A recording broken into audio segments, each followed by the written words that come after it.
All right, looks like the live stream is up.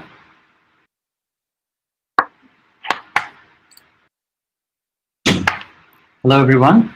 Welcome to the third day of Linux Plumbers Conference 2020. I hope you've had a great conference so far. I'm Srivatsa, and I'm honored to be the MC for the referee track session today. It's my pleasure to welcome our speaker for the session, Alexander Charter, who will be presenting his talk on address space isolation. Before we get started, I'd like to go over a few housekeeping rules with the audience. I'd like to encourage everyone to please keep your video and microphones turned off unless you want to ask a question or comment to the speaker. Alex has let me know that he's happy to take questions during the talk, which is great. So if you'd like to speak, just turn your video on and chime in. I'd also like to request everyone to help out in taking down the shared notes, which will be saved for posterity. And with that, I'd like to thank everyone for joining and hand it over to Alex. The floor is all yours. Thank you. Okay, thank you. So I'm Alexander Chartre. So I'm working for Oracle in the Oracle Linux virtualization security team. And for quite some time, I've been looking at this idea to have address space isolation inside the kernel to mitigate some security issue. So this idea was first presented last year at LPC, and this will highlight some of the difference and progress we have made about this project.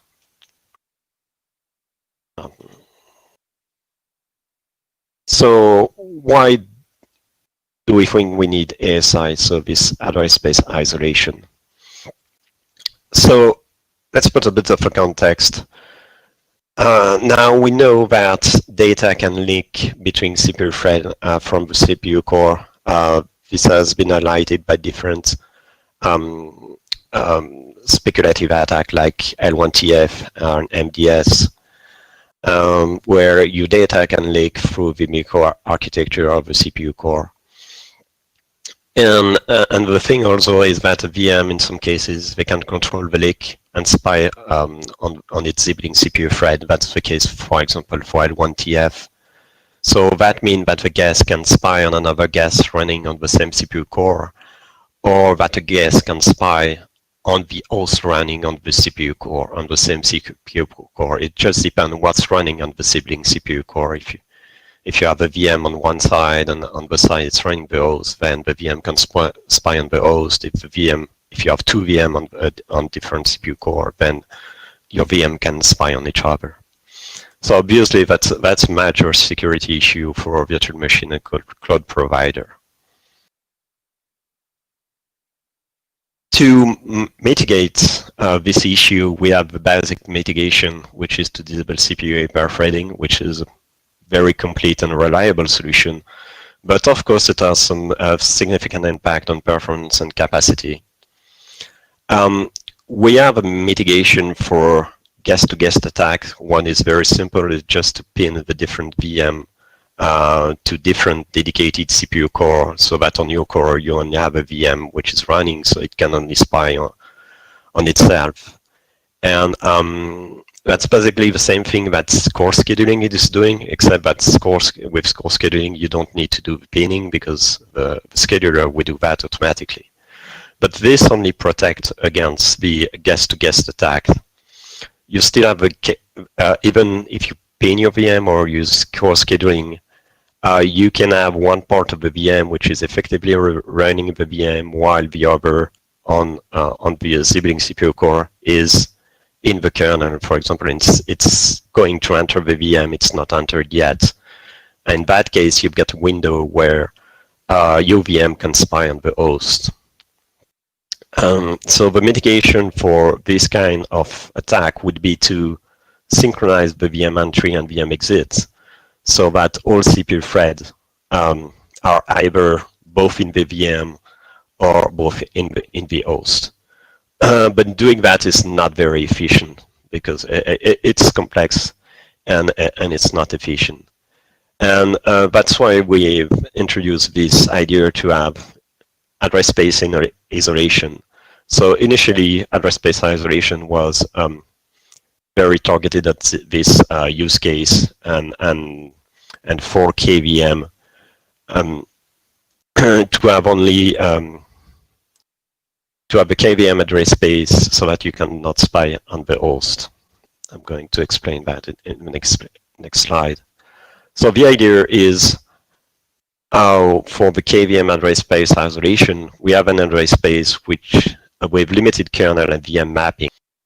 So that way you can have one CPU thread which is in the host but about to enter the VM or handling the VM exits, and that's fine because it's running on the VM address space while the other VM is inside, really running the VM inside the VM. So it can spy on the KVM ASI, but the KVM ASI doesn't have sensitive information, so it's fine if you look at it. So to do that, we synchronize the VM entry. We still have to synchronize the VM entry, but only if the sibling CPU thread is not running ASI. So this reduces the time when we need to do this synchronization. And if we couple that with core scheduling is going to help because we will have more chance to have both CPU thread running the VM ASI, and that way we should be able to run the VM, handle the VM exit without any concern. So let's take a closer look at ASI. So I've explained the example of ASI applied to KVM. This is more generic definition of ASI. An ASI define a restricted address space, restricted compared to the full kernel address space. So it defines a page table with limited data, and the idea is you don't have any sensitive data or secret data into that page table. And that way it would prevent a subsystem from accessing the entire memory or to have access to data which are unrelated to your system. The subsystem, to use it, the subsystem would have to explicitly enter ASI. Then when it is done, it will have to exit ASI. We still have to process the interrupt while we are in ASI, and to do the processing of this interrupt, we have to exit ASI because it's not possible to, we're probably too complex to make everything to process the interrupt. So in the current implementation, when you have an interrupt or an exception or a context switch, the ASI is going to be interrupted. We are going to do the processing. Once this is done, we return to the ASI and resume running with ASI. So basically, the life cycle for using ASI is you create your ASI. Each ASI is going to have its own page table. You populate the ASI page table with all the mappings you need. So there is some core mapping that you need to have because you need to be able to run as soon as you have entered ASI. For example, you need your text code to be mapped. You need to have a stack, otherwise you are going to have some issue. So there is some basic mapping you need to have, or handle interrupt also. Once you have your ASI created and populated, you can enter ASI. And entering ASI means you're just going to switch the page table. So you switch from the kernel page table to the ASI page table. While you are running the ASI, if you have an interrupt, an exception, fault, context switch, we are going to interrupt the ASI. So that means we switch back to the kernel page table, do the for the interrupt, and when we are done, we switch back to the ASI page table we've been using. Once you are done with the ASI, you can exit the ASI. Once you have exits, you can re-enter if you want. There's no issue with that. And once you're completely done, then you'll destroy your ASI page table and the ASI itself. Application for ASI, I've mentioned the KVM, so to protect against guest host attack. What we have realized also, this was pointed out especially by Thomas, is that we can use that for PTI. So that's what I call user ASI. That is to implement the kernel and user page table using ASI.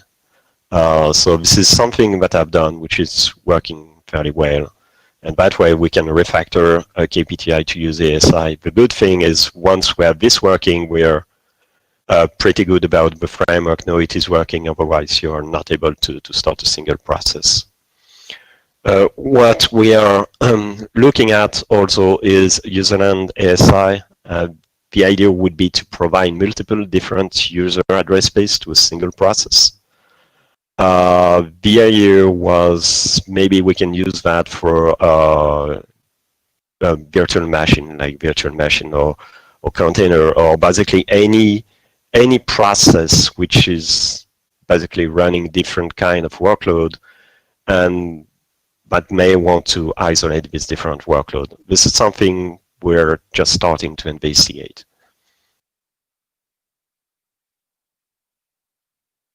So let's go into a bit of details about the implementation. First thing we need is the ASI page table. So an ASI page table is allocated at a buffer offset of 1000x.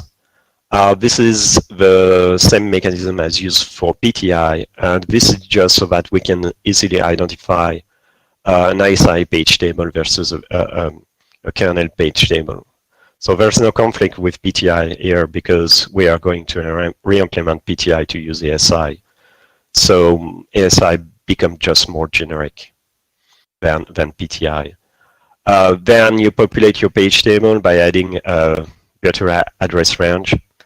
So we copy, usually we are going to create a restricted page table compared to the full kernel page table. So we are going to copy the mapping from the kernel page table. And we can do the mapping, the copy at different level, so usually you will do the copy at the PT level, but we can do the copy at the higher level if you want to copy an entire block. There's no need to copy each PTI. We can copy, for example, at the P40 level directly. The only thing is that in that case it's going to create cross-reference. So we'll have the ASI page table pointing to some references into the kernel page table. So when we do that, we need to keep track of the page we use, so that when we are going to modify or free the page to the ASI page table, we're sure we're not crossing and going to change the kernel page table.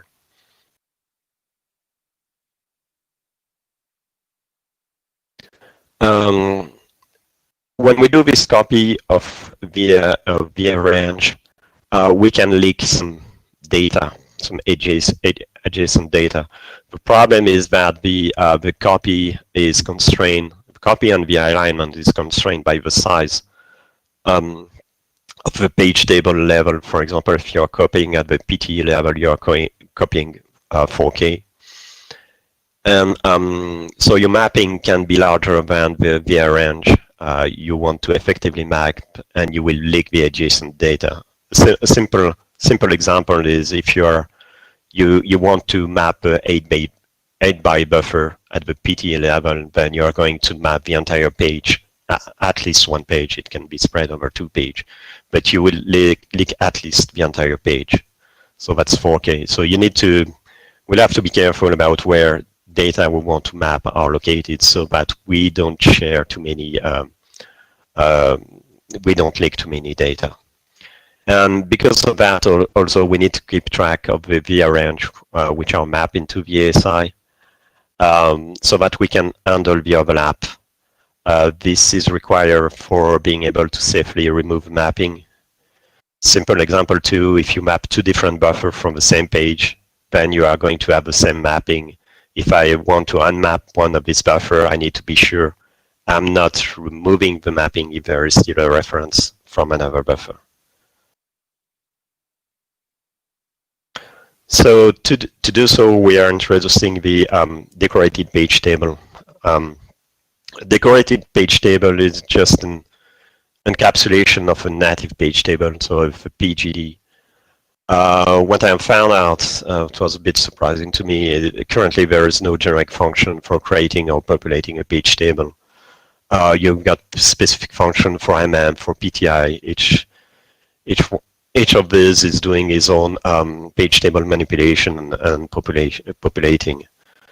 In that case, let's provide more generic mechanism with convenient function to manage your page table. So what it will do is automatically track the page using the page table structure. So it can handle any cross-reference. It's going to track the VA range which are mapped.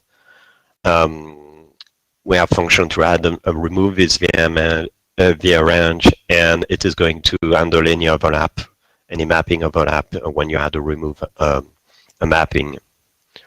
And currently it's being used for building the ASI page table for KVM ASI, and also the test ASI, which is a test driver I'm going to talk about later.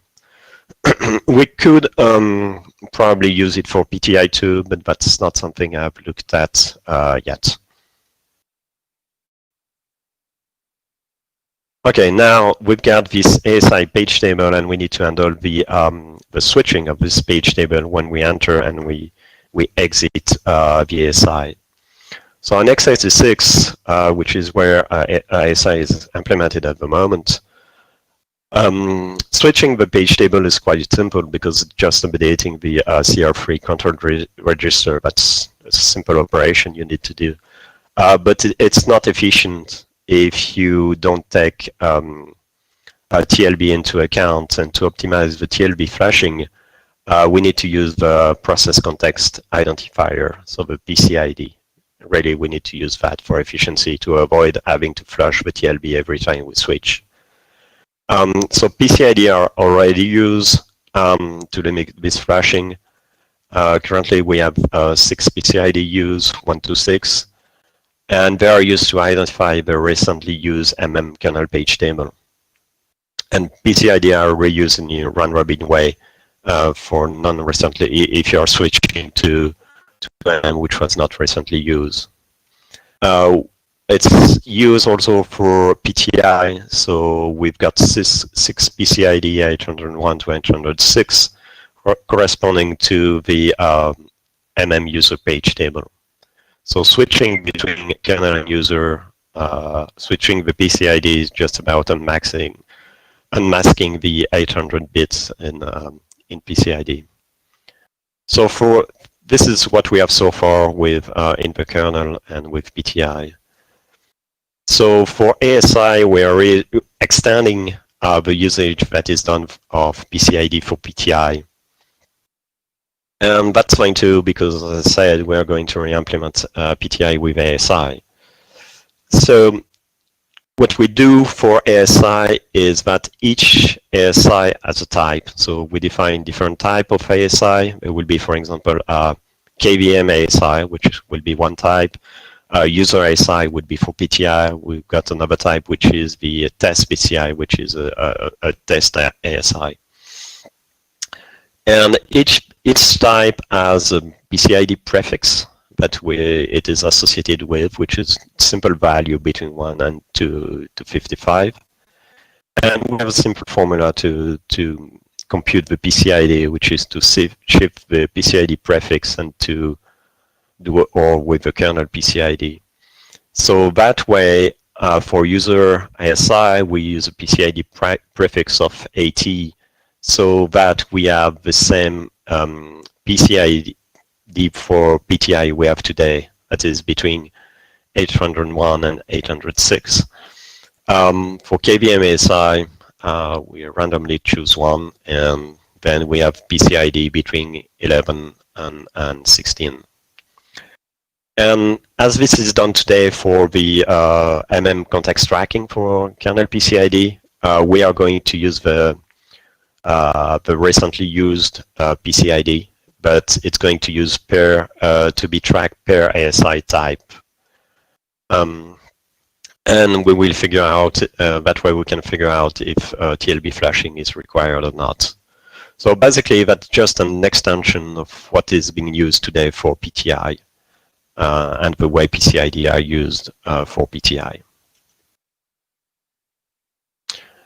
Then with that, the page table switching logic for ASI is not very complex and not very different from what we have today with PTI.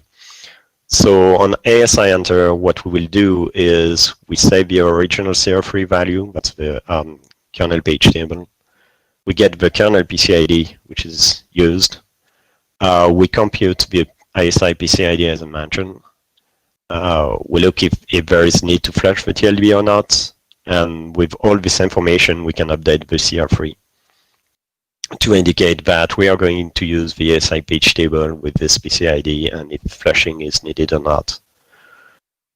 Exit is simpler. We just update the CR3 with the saved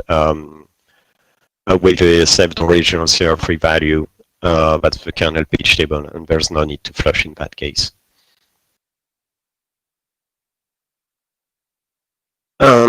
So we've got the ASI page table, we've got the switching logic to enter and exit ASI. Now we need to deal with interrupts and any event that can happen when we are running ASI.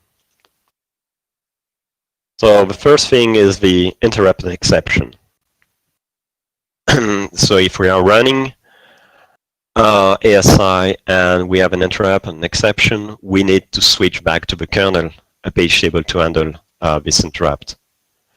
So we'll do what we call an ASI interrupt. So the logic is similar to the ASI exits, except that we need to just remember the ASI we've been using so that we can re-enter it. And that's what happened when we are done with the interrupt processing. We'll do ASI resume, which is going to re-enter the ASI that was used before we enter the interrupt. And we do we track the interrupt nesting depth so that we only enter and resume ASI on the outermost interrupt.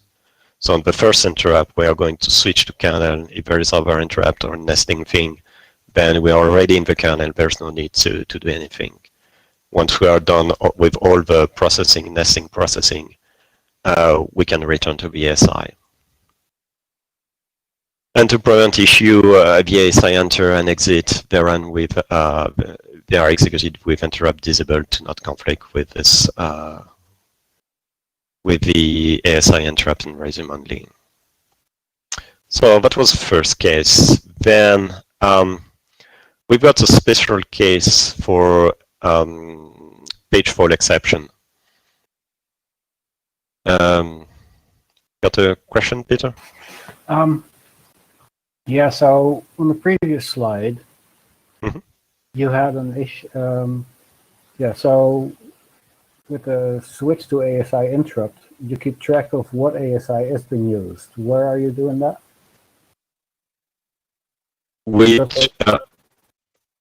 So we are using ASI. What we have is an ASI session which is defined per CPU. When we enter ASI, it's going to store the ASI we are using, and when there is an interrupt, we know because of the ASI session which ASI is being used. It's not going to be modified. Where do you keep track of it for resuming? Oh, that's in the ASI session too. So the ASI session is not going to be changed. Because if I'm not mistaken, for KPTI, we reuse some of the unused bits in the CS word. Well, ptreg, CS has 48 unused bits, and I think we stick a bunch of information in there. So for KPTI, you switch the page table with a single bits flip. Correct. And I don't do that with ASI. With ASI, I've got the ASI store and I've got a pointer to the page table. So I really use, I can have any pointer. I don't need to use that. Okay. So I just have to to dereference the ASI. It's a bit slower because that's not a simple bit switch. Okay, fair enough. Thanks. Thanks.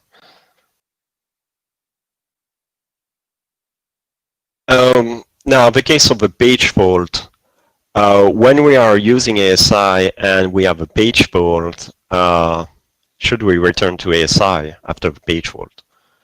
It depends on the ASI, on the type of the ASI. If we have a user ASI, then yes, we can return to the ASI page table because the page fault handler is going to handle the fault and update the page table, which is used by ASI. So we can return to the page table, to the ASI. For KVM, we are mapping some kernel data, hopefully enough to be able to run ASI. But if we have a fault, then it's kernel fault probably because something is not mapped in the kernel that we need. So we cannot return to ASI. In that case, what we do is we abort the ASI and we switch back to the kernel page table or return to the kernel so that we can retry the code with the kernel page table. And most of the time, this will happen because we don't have all the mapping we need in the ASI, but this prevents a fatal fault. So this is a configurable option. It's specific to each ASI type. So you define either if you want to abort the ASI and resume one switch back to the ASI page table, or if you want to continue the regular processing, in that case, ASI which switch back to the ASI page table. Optionally, also, we can log the faults, and we can optionally also log the stack where the fault happened. So this is useful for tracking missing mapping in the ASI page table. Usually with the stack and all of the information, you can figure out what's missing in your ASI.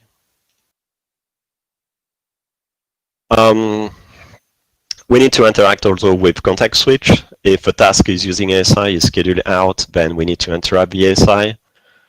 And in that case, we are going to exit the ASI, send the information about ASI in the task structure, so that when that same task is scheduling, then we can resume the ASI. So that is enter ASI with the information we have saved. So that's very simple. If we have a switch that occur in an interrupt or an exception, then in that case the ASI is already interrupted. So we just need to save and restore the ASI session information. We have also some interaction with the non-maskable interrupt, the NME. Actually, this behavior is very similar to what we have today with PTI. So the NMI can interrupt the code anywhere. So when we enter exit ASI, and that's why there is special processing where we save the CR3 value. We check if ASI is active based on CR3 value. That is, if the page table is at offset 1000x. This is exactly what is done currently with KPTI, and that's why we need this offset in the page table. And if ASI is enabled, then we switch to the kernel page table. Similar processing on return, check if the ASI was active based on the saved CR3 value. If it was active, we need to check if flushing is needed, and we can restore the CR3 value with the flushing is needed, if needed.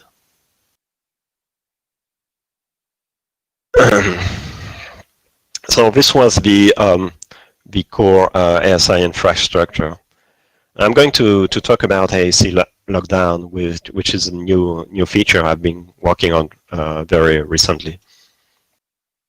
The idea of the ASI Lockdown is once we have a CPU thread running ASI, we can force all the other CPU thread from CPU core to also use the same ASI.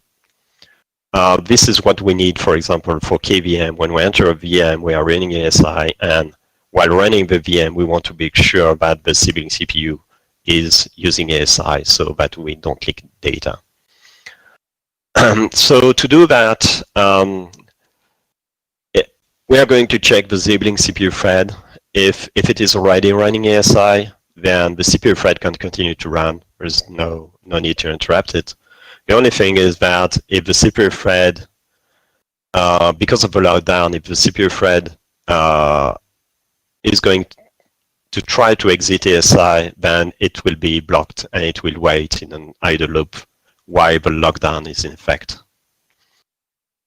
If the sibling CPU thread is not running the ASI, then we'll send a request to reschedule. So that's the reschedule interrupt.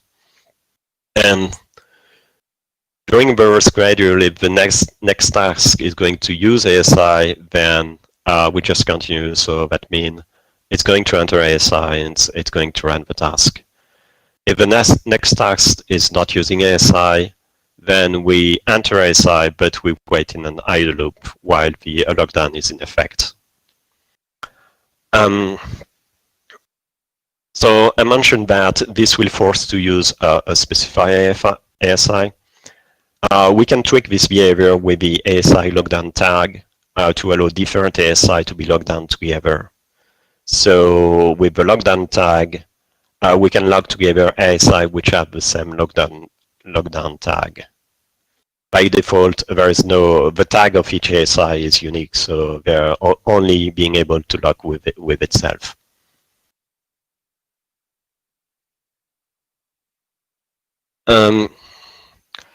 During the lockdown, we still need to process, interrupt, and exception, and NMI, and everything. But to do this processing, we need to switch to the kernel page table. So to handle that, when there is a lockdown and when there is an interrupt, the interrupt will cause all sibling CPU to interrupt, because we want everybody to exit the ASI so that we can safely do processing, enter processing, and there is nothing else running. So one CPU thread is going to receive an interrupt, an exception, and NMI. That CPU thread will force all sibling CPU to interrupt. And then each CPU thread will do the same processing. It will first wait for all sibling threads to be interrupted. So wait for everybody to be interrupted. Then everybody is going to interrupt the ASI. So we switch to the kernel page table. We do the interrupt processing. And then we wait for interrupt processing to be done on all sibling CPU. When all CPU are done with processing, we can resume ASI and switch back to the ASI page table and resume from interrupts. So when we are on lockdown, basically the interrupt processing on all CPU core is running in lockstep.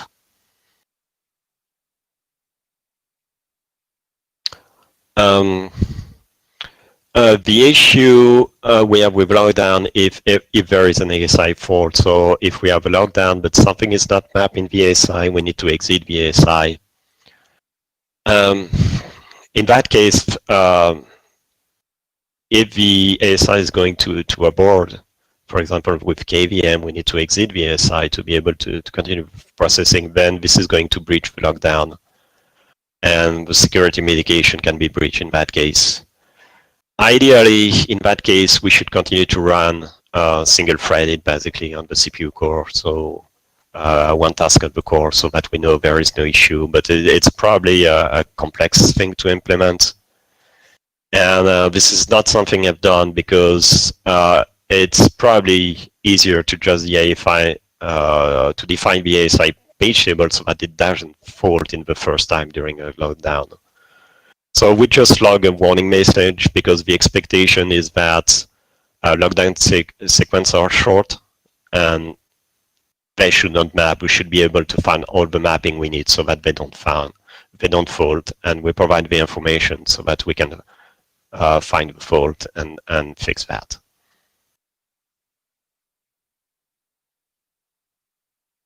With all that, so with the ASI infrastructure and the ASI lockdown, we can implement KVM ASI. So for KVM ASI, a reminder of the goal is to run VM and handle most of the VM exit without exiting ASI. So in the implementation, we create one KVM ASI per vCPU. And the KVM ASI from the same VM will use the same ASI lockdown tag so that we can lock down the ASI vCPU together. The ASI page table needs to be defined and populated, so we need to map the KVM and KVM Intel module. We need to map various kernel infrastructure which KVM is using when we are going to use ASI, and the KVM structure that we need also during this processing. This includes the KVM structure, the CPU structure, some KVM I/O buses, and memory slots. Once we have the KVM ASI defined, we are going to use it when we run a guest vCPU. So this is during the KVM run IOC tool. What we're going to do is, during that IOC tool, we are going to enter the KVM ASI. And before starting the KVM ASI lockdown, before entering the VM, we are going to start the KVM ASI lockdown so that the VM, so VM enter, VM exit, they run with the KVM ASI lockdown. Once the VM exits, we can stop the KVM ASI lockdown. We are still running with ASI, and we can do the processing of most. The goal is to do processing of most of the VM exit handler with the KVM ASI. And then we have this vCPU run loop where we do this processing again.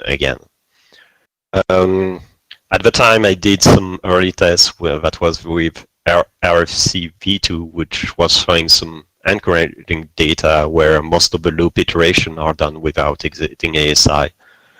And most common VM exit are processed also without exiting ASI.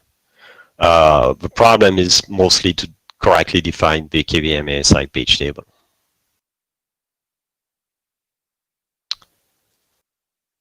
Last thing I'm going to mention is the ASI Test Driver I've been developing, which has proved very useful for setting up and debugging ASI.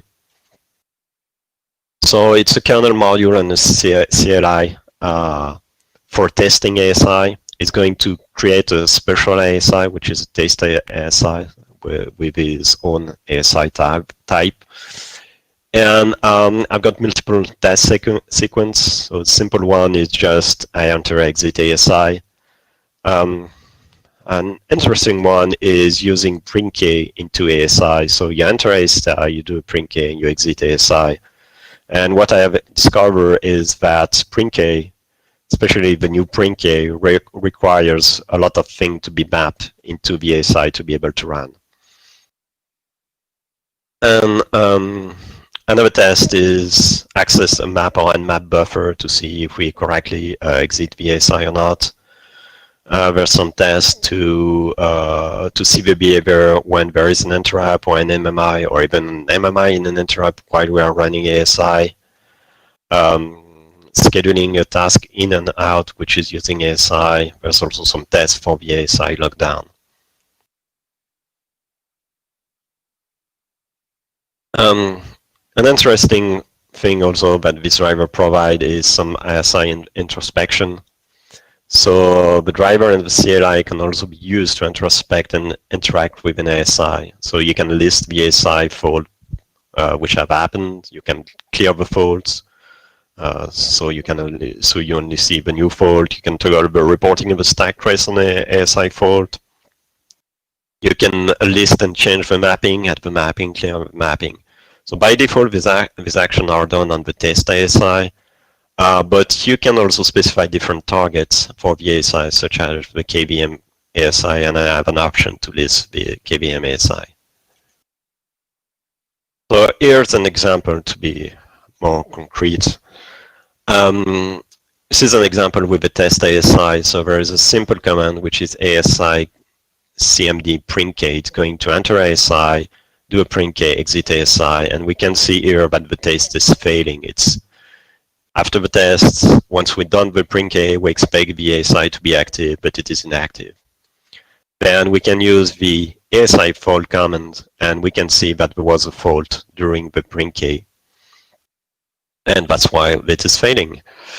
Now, if you take the debugger, you can GDB, and you dump that function, you can see where it is failing. It is failing while trying to access the print K context. So what's happening here is that print K context is not mapped in this ASI, and so it's failing. So what I can do, again, with the tool, with the CLI, I can add a mapping for the print K context. So print K context is a per CPU buffer of size 4. So I can do a ASI command map add, so add a mapping. I need to specify that's a per CPU variable, the address and the size of the buffer. It's going to add the mapping for this buffer. If I run my test again, I will see a failure, but still a failure. But if I look at the fault, now I see that there is a new fault. So, and if I investigate that fault, I will discover this is because CPU number is not mapped. So that way I can track the failure in my ASI and discover which mapping is missing. Here is an example of introspection with a KVM. So this is on a system which is running a KVM virtual machine with 2 vCPU. So I've got ASI command to list the ASI targets, and what I can see is that I've got KVM vCPU 0 and KVM vCPU 1. This is, if you remember, I mentioned that for KVM ASI we are using 1 ASI per vCPU, so this is my 2 ASI. And I can, for example, dump the KVM ASI fault. Here's there's only one. And I can also look at the mapping. It's stream, but you can see all the address which are mapped, the size, and the level at which they are mapped. Most of them are mapped at the PT level. We can see there's a mapping at the PMD level. So yeah, this tool has proven very useful to develop and to test ASI. Current state here of ASI. So far I've submitted 4 RC upstream. I've got a 5th one in preparation. It's going to have 5 parts. So we have the ASI infrastructure, which is really the core ASI. So ASI, switching ASI and handling the interrupt, and the PTI infrastructure. I've got the ASI Lockdown, which is new. I'm still testing it. I've got the decorated page table, which is fairly generic actually. It doesn't necessarily need to be with ASI because it's completely independent. There is also the KVM ASI, which is new too. And time is up, but that's my last slide, so I'm going to finish. Sure, sounds good. It provides the ASI driver. So the core ASI code, it looks stable since RFC v3, there was by before. But as mentioned, the ASI Lockdown and KVM ASI are new, so they would require a lot more testing. And I still need to do some performance impact and measurement on KVM and KPTI. And that's it. Just 1 minute late. Feel free, so I don't know if we have time for questions, otherwise feel free to contact me directly if there is any question. Thanks, Alex. On behalf of everyone, I'd like to thank Alex for the great talk. Unfortunately, we are out of time for questions in this talk, but the discussion doesn't have to end here. You can take it up in one of the other forums at LPC, such as the hack rooms or Rocket Chat, or one of the Words of Weather session. But thank you everyone once again. And with that, We're going on a 15-minute break, which will be followed by the kernel simplified. Thank you. Thanks.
Arndt, are you online?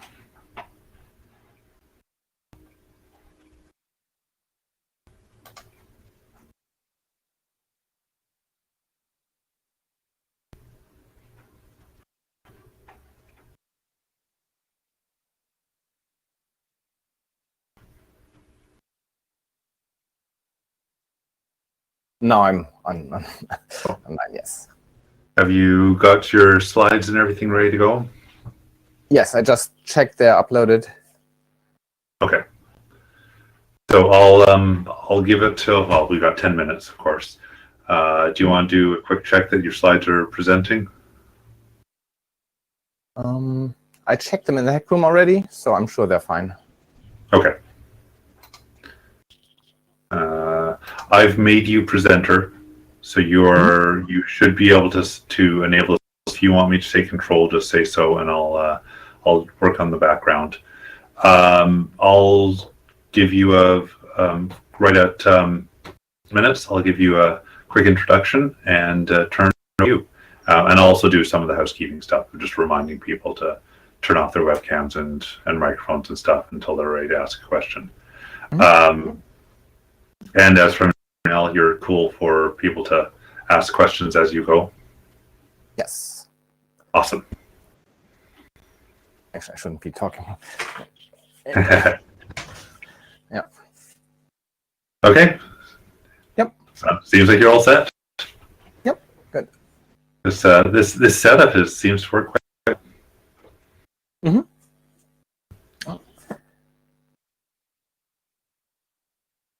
Okay, well, I'll go on mute now until we're ready for the session. Just message me if you need anything. Okay.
now.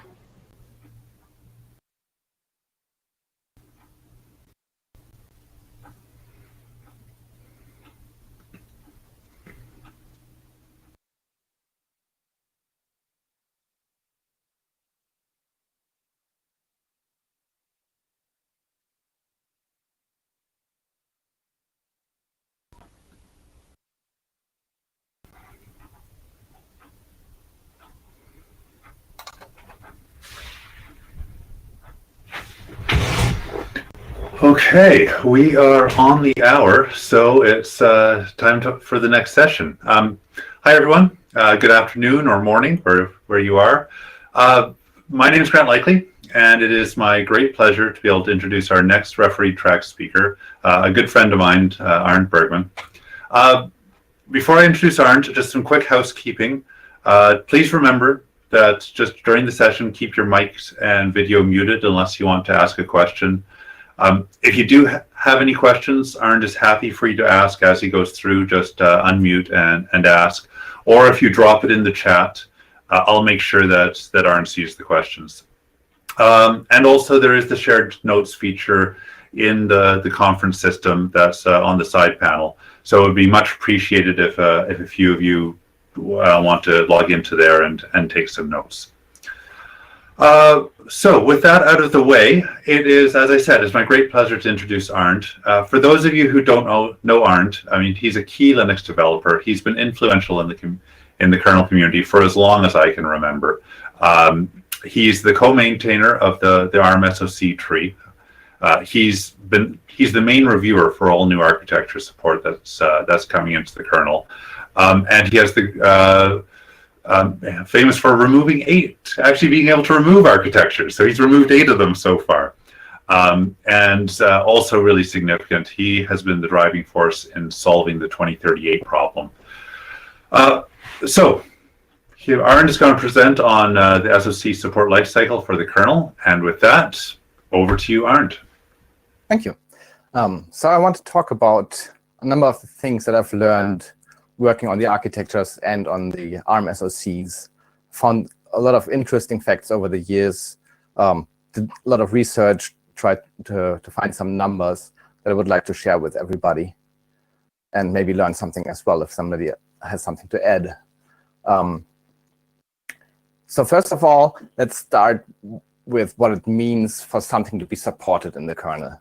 I define like 5 different levels of support that an embedded system might have. At the lowest level, you might have a system running a kernel. It doesn't get any updates, and it basically has no mainline support. There might be code for it in the kernel, but it's not relevant if it's not running. We might get updates from a vendor that never make it anywhere upstream. We might get updates including bug fixes from the LTS tree, or we might actually have full support in the mainline kernel and be able to run a distro. And usually, once you've come to one of these, it only goes down from there. So an embedded system, you might have full upstream support at some point, but then users individually stop applying updates, or updates do not get distributed anymore. And then you get down to the lower level. And one of the important tasks when you're maintaining a platform, a machine, or an SoC is the bring up. And bring up, to me, is getting it up as high as you can. Ideally, a platform you want to have full upstream support so that any user, if you're running Debian or Fedora, would be able to install the distro and it runs out of the box. You don't have to have any custom kernel or anything. And then if that's bring up, then we can also think of the opposite as the bring down that happens naturally. Nobody is involved, and it automatically breaks down their bit rot, and people stop applying updates at one of these levels. Okay, what are the problems that we see in getting the bring up done? Traditionally, the biggest problem have been the GPU drivers fortunately, that has gotten so much better. A lot of the GPUs that we have on SoCs are supported to some degree. Some of them are not supported at all still, but this has been one of the main things that has gotten better. And overall, any of these have gotten better over the years. So it's much easier to have full support for complex SoC these days than it was like 10 years ago. Speaking of 10 years ago, this is the kind of landscape that I remember seeing back in 2010. As you can see, I tried to make this a little bit like a map, where on the north-south axis, we have the smaller machines on the bottom and the larger machines at the top. And then I sorted them by endianness just for fun. And you can see we have a ton of different architectures that each had a big market share. 10 years ago is interesting because that was kind of the peak for a number of them. We had the fastest ARMv5 machines coming out. We had some of the fastest MIPS machines coming out. Everybody was doing out-of-order designs on their CPUs. And the future looked great for a number of these. And I was just starting to look at ARM. And ARM was this sort of little thing on the side. It was only good for these smartphones. But phones, as everybody knew, they had these tiny little CPUs. They didn't really compete with the other things. But the phones were actually what gave ARM the huge success, because they were increasing in performance so much more all the time that they basically, over time, managed to eliminate a lot of the other stuff. One other observation here, if you were working at the time on Power or on Spark or something like that, obviously all of the really nice architectures were on the east side, on the big endian side. There was all these little things on the west. What I'm mainly focusing on, though, are the SoCs, which are kind of in the middle here. We have high-end systems that I look at less, and then we have the kind of microcontroller and FPGA that are also a little bit different. So for the SoC, by now I see 3 distinct generations that are important to us in the kernel. The oldest generation is what was really active 10 years ago. We can see all kinds of architectures here. By now, these are kind of low end, and then and they have a little bit of memory only. We have the ones that are mostly ARMv7 with between 1/4 gigabytes to 2 gigabytes. Those are the really common single board computers that we see. They're in all kinds of embedded systems. And then obviously we have the 64-bit ones, mostly ARMv8, some x86, and a tiny bit of something else. But what's really interesting is how we got to the point that all the middle bit is completely ARM-dominated. As I said, ARM was in the phones, but there were all these other things. And also what it means with the memory. So the memory here is, to me, the key differentiator between these generations. And there were higher-end systems some time ago that were built on larger processors that had multiple PowerPC CPUs, multiple MIPS CPUs, something else. But they have largely become irrelevant. And let's look at what is going on with the memory. So this is, I looked at basically the prices to consumers if you want to buy a single memory chip or 1,000 of them. Like, not if you're building 1 million systems, but the price that I could find on Mouser.com, I looked up by memory generation and saw what the price per capacity is for each one of those. And it turns out that the DDR3 generation is by far the cheapest. So the price per capacity is the lowest. So this is where you go if you want to build something cheap that has a decent amount of memory. And if you want to build something ultra cheap, you can go to an older generation and pay less for a memory chip, but also have much less capacity. So on the very low end of products that you can still see on the market that people are working on in the kernel, you might have something that has 64 megabytes of in-package memory. And if you buy a 64 megabyte chip, like 64 megabytes on a single memory chip, you pay something under $2. And this is the smallest category that I've shown. And then you have twice as much. You go to the next category, go to DDR2 memory.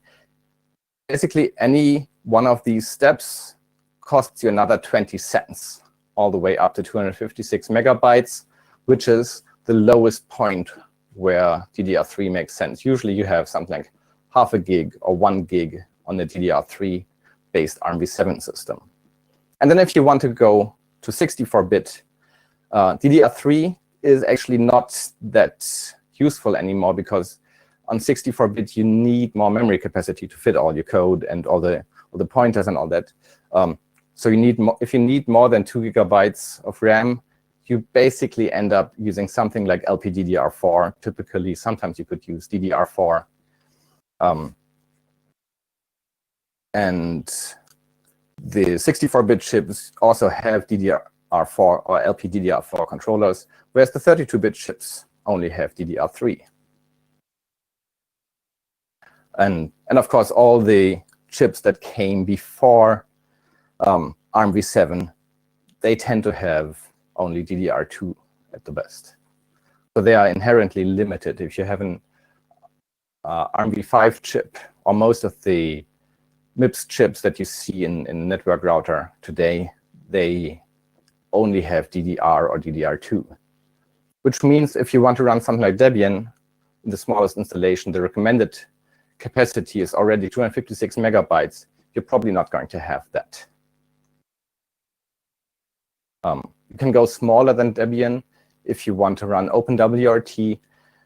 The limit used to be 64 megabytes. Now it's closer to 128 for real workloads. Alpine Linux, you can. The official recommendation is 100 megabytes if you want to go really, really small. Sonos had an interesting thing where they tried to discontinue some really old products that had all kinds of non-ARM chips, and they were running some of them on 8 megabytes. And I can totally understand they didn't want to support those anymore, but obviously that's total pain for the users too. And it goes even smaller than that. So Microsoft has products with the Azure Sphere infrastructure where they can run on 4 megabytes with a modern kernel on a modern SoC. But that is kind of the extreme, and that's not using DDR. That's not using any DRAM, but that's using on-chip SRAM. Right. So reminder, those were those differences. We see most of the work these days in ARMv7A. The only reason to go to any of these is because you're extremely constrained on the cost. So here you might pay something like $5 for a chip and then another $2 for the memory. And here you might go if your total budget is less than that.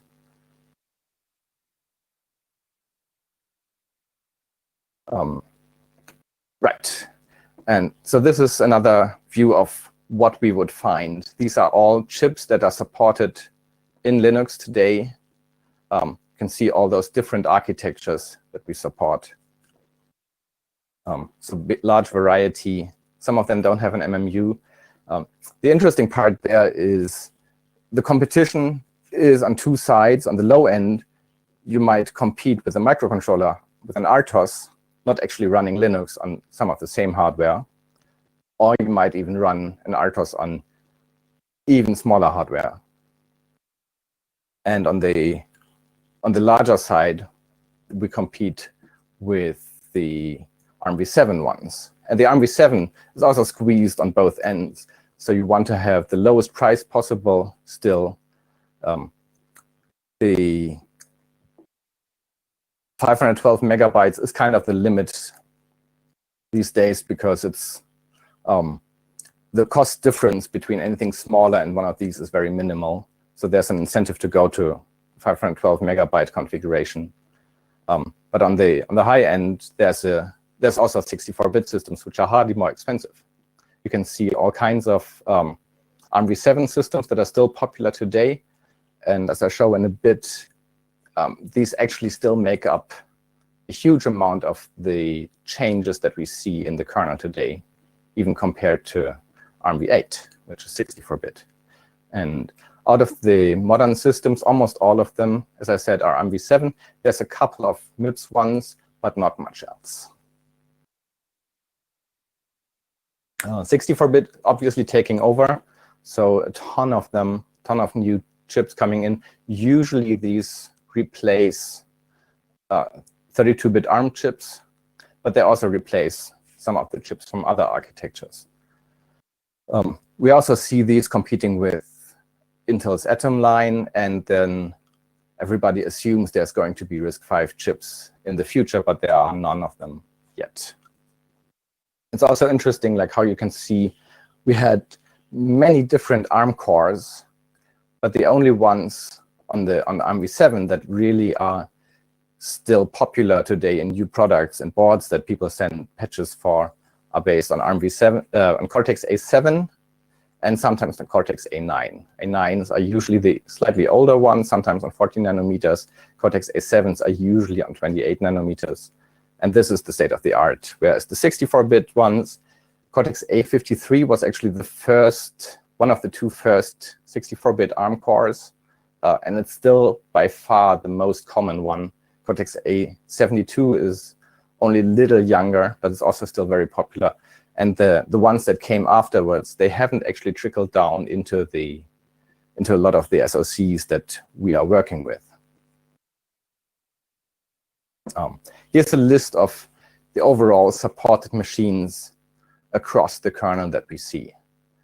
And you can see that 32-bit ARM makes up the majority of all machines that have machine-specific support in the kernel.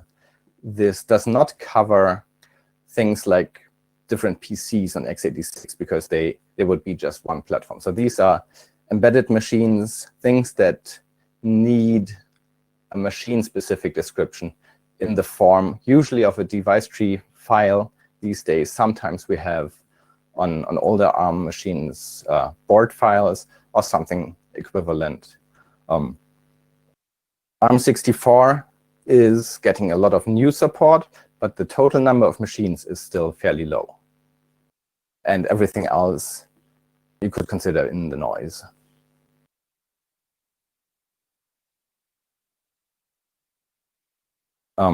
So this is a graph that I made about the ARM SoCs that we maintain. And I started around here maintaining the ARM SoC tree. When we only had the board files, we had around 400 machines that were supported, and we went to device tree files, and then it really took off. We already saw huge growth back then, and going to device tree files at least made it so that we didn't have to add a lot more code, and we actually reduced the number of the amount of code needed for the boards by about half. There's still a lot left, and in the long run, we might want to get rid of a lot of those, because the ones that are left using machine files, board files, tend to also be the ones that nobody is maintaining, because otherwise it would have been converted to a device tree file.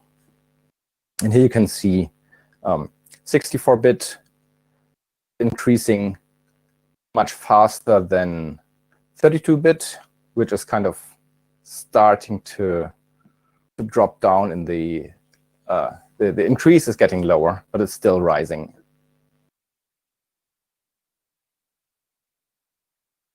Okay. So back to the world map. to see how this has changed over the years. As Grant mentioned, I removed 8 architectures in 2018 and just removed another one, so 9 architectures are gone.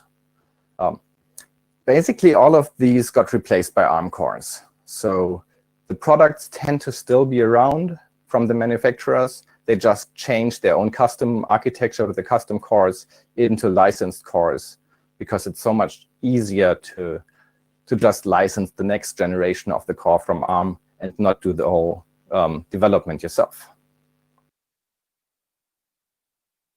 So on the world map, all of these moved into ARM, and they're now gone.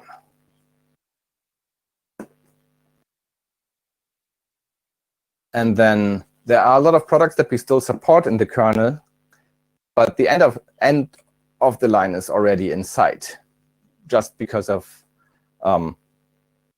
it looking increasingly unlikely that there will be any follow-ups. So this is a list of CPUs that all had their last release in 2017, so 3 years ago. Usually you would see updates from any of these vendors every year or every other year. The fact that we haven't seen any new ones tends to mean that there won't be any. And for some of them, we know this for a fact. For others, we can only guess.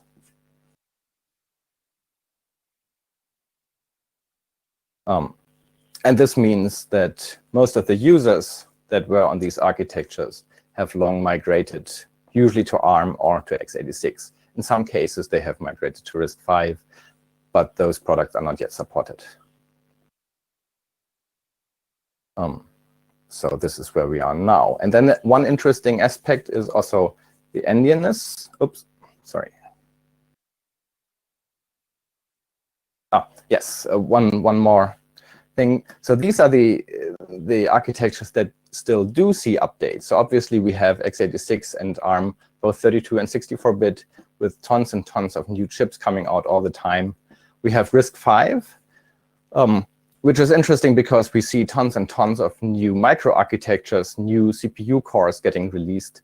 But so far, we don't support any products in the kernel using them.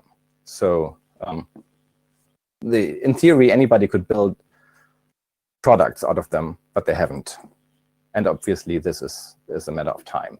And IBM is still doing 2 of their own architectures.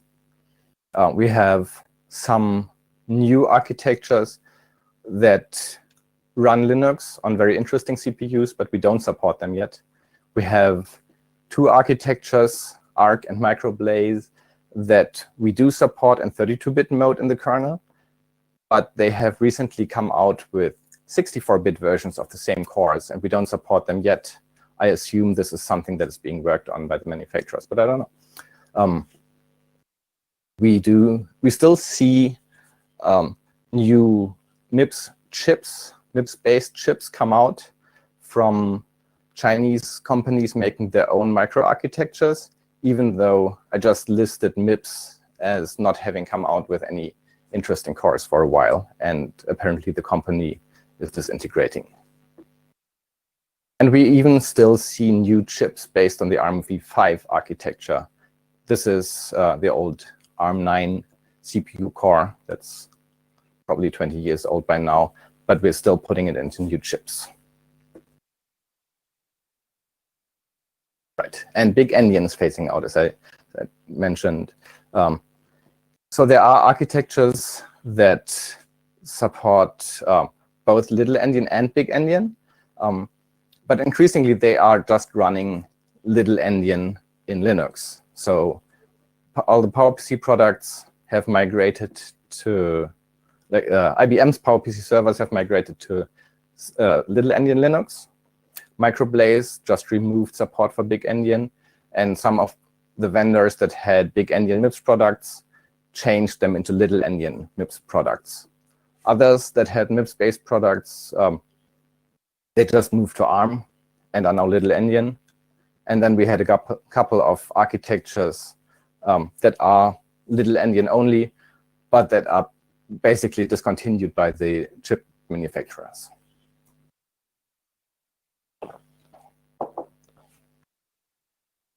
And then two of the remaining big endian architectures are their users are expected to move to RISC-V to at least a certain degree. And then the only one that's really remaining is IBM with their mainframe architectures. So everything's moving west here. And this is pretty much what I think is happening to these architectures. And we have these new architectures, RISC-V obviously being the main one that everybody talks about. ARC is also interesting because it has been around for around 25 years, and it's hugely popular in microcontrollers, and it's in all kinds of devices. There's just not a lot of support for machines in the kernel. And as I said, they just added 64-bit support. And then we have a bunch of architectures where the users are probably already moving to RISC-V. In the case of the DSPs, I'm not aware of anybody actually running Linux on those, even though we still support it. And obviously, all these new architectures are on the little endian side as well. This is looking at the architectures by change sets in the kernel over time. So for the last few years, from Linux 3.17 to this week, we can clearly see that the number of changes on 32-bit ARM is going down to less than half of what it was. 64-bit was quite low and is now 64-bit ARM is one of the main architectures in number of changes. x86 has always been there. MIPS is slowly going down, and PowerPC is seeing a lot of new work, which is where's PowerPC? It's this one.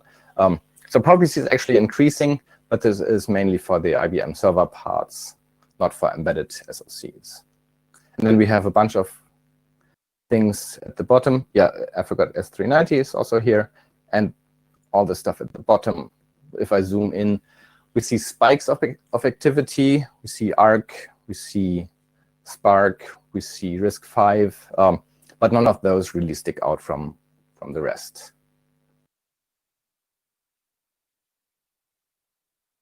So adding, no, yes, this was the last one. And I'm actually on my last slide. So where does this take us for the next 10 years? So I do think that RISC-V will eventually make it, and we will basically be in a three-way tie. And it's impossible to say which one of these will have larger share of the SoCs or of the overall market. But it does seem to me that the new architectures would have a really hard time getting into these, based on what I've seen, how hard it is to establish 64-bit ARM even, and now establish RISC-V as a new architecture in the kernel. We are already seeing a lot of interesting changes to how chips are packaged. So on the low end in particular, anything that uses less than half a gigabyte of memory, when the chips come out these days, they tend to have the memory built into the package. And I think we'll see more of that. And on the high end, we see chiplets, meaning that you have multiple chips as part of what is now an SoC. So it is a system on multiple chips in the end, where you might have multiple chips that only have CPU cores and then other chips that have all the I/O, or you might have a GPU on another chip. Any combination is possible there. I do think that we will see 32-bit support for a while. So my rough expectation is we'll see another 10 years of 32-bit chips getting released, but not much more than that. And they will pretty much all be ARMv7, possibly RISC-V 32, but this is completely open. It will depend on whether anybody is interested in doing 32-bit RISC-V chips running Linux as opposed to an RTOS, or 64-bit RISC-V running Linux. So 32-bit probably phasing out over a long time. But even if we're seeing the last chips released 5 to 10 years from now, we'll still have a long time after that where we see new boards being designed based on those chips, and then people running these for a really long time after the hardware has been sold, just as we're seeing users still on ARMv4 and ARMv5 and all these other architectures that I mentioned earlier that are now on the low end.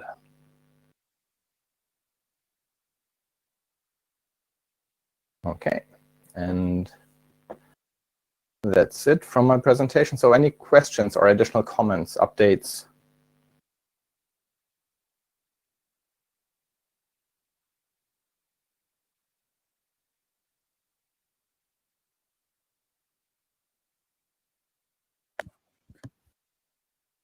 Arnd, your changes per architecture was excluding DTS files, I presume? No, that was in fact including all the DTS files. So on 32-bit ARM, most of the changes, and on 64-bit ARM, most of those changes would be DTS files. And I included them because the chart was about the SoC's support, which is mostly the DTSs. So if we exclude them, the charts would look quite different.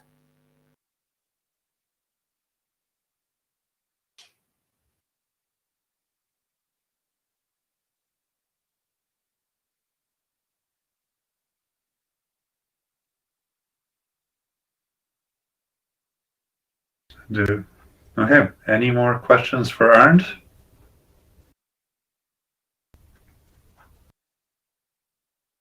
All right, well, at that, Arnd, thank you very much. And further questions, I mean, you all know how to get a hold of Arnd, and thank you very much. Thank you.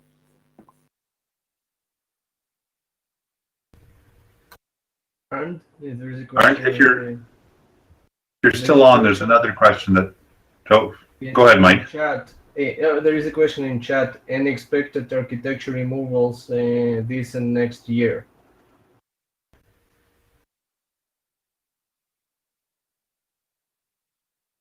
You are muted.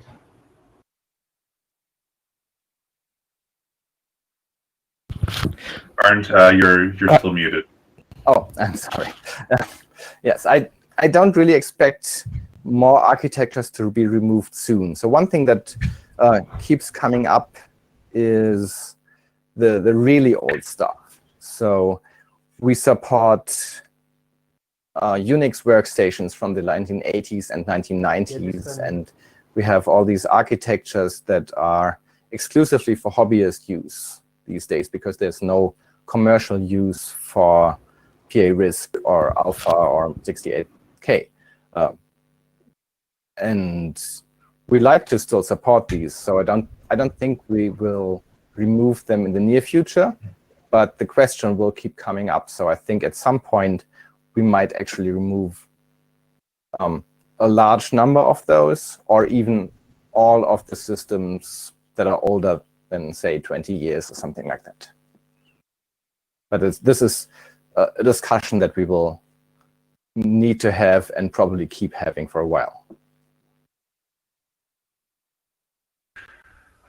There's another question here asking about any links to the Cherry 128-bit architecture. But with Cherry, we know that there's significant ABI changes. Any thoughts on how that's going to affect the kernel? I haven't looked at Cherry in too much detail. What my first impression was is that there are multiple steps. Obviously, and there was a link to the paper. So in the first few steps, it won't impact the kernel as much as the 128-bit pointers will only be in user space. But then in the later stages, when we try to apply the same things in the kernel, that is going to be a huge effort. So changing the kernel to support 64-bit in my mind was only possible because the kernel was tiny at the time we added the alpha architecture. And changing the core kernel code to work with 32, 64, and 128-bit is going to be a gigantic undertaking. Possibly this can only be done once we remove 32-bit in like 20 years. Yeah, this is very hard to predict, and I haven't looked into it in too much detail. So just a note for people interested, I talked about Morolo and Cherry yesterday, so I can put a link to my presentation on the chat if you want. Yep. And then the other thing for 128-bit architectures, there's also RISC-V 128, which has been there's a specification for it, but it hasn't been ratified, and I don't think there are any plans for a Linux port, and I also think that would be an even bigger undertaking. Yeah, but I mean, it's improper to call it. Sorry, go ahead, Carol. I think it's improper to call it ARM128 because the address space is still 64-bit or whatever, 52. It's just the pointers are no longer pointers as we know them. They are capabilities, so they have the pointer part plus some boundaries, protection, whatever features, permissions in the top 64-bit. Right. Yeah, you can look at Kevin's presentation from yesterday on. I don't expect the SOC to be affected in any way, the SOC work, but yeah, the kernel ABIs, as you said, yeah, could be. Right. So one of the fundamental assumptions that is sprinkled all over the kernel code is that an unsigned long is the same length as the pointer. And this was a decision that was made when we, like, ages ago. And it isn't a very clean way to do it, but it's what the kernel is like today. And just untangling this will mean that all kinds of kernel code would be broken and have to be changed. That's pretty much the bottom line of my talk, yes. Yep.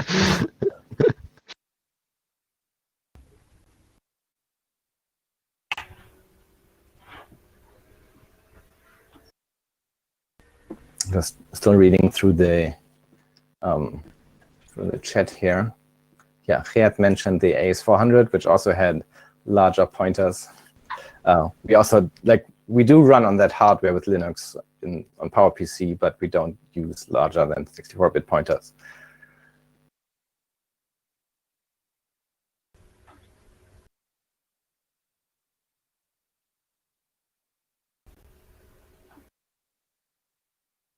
Okay. I don't think there are any more questions now. I think we're done. So one more time, I'll say thank you very much, Arndt. Okay, so we are now on break, and the next session is in 23 minutes. And I don't have what is actually on next, but you can go see the schedule. All right, thanks, everyone.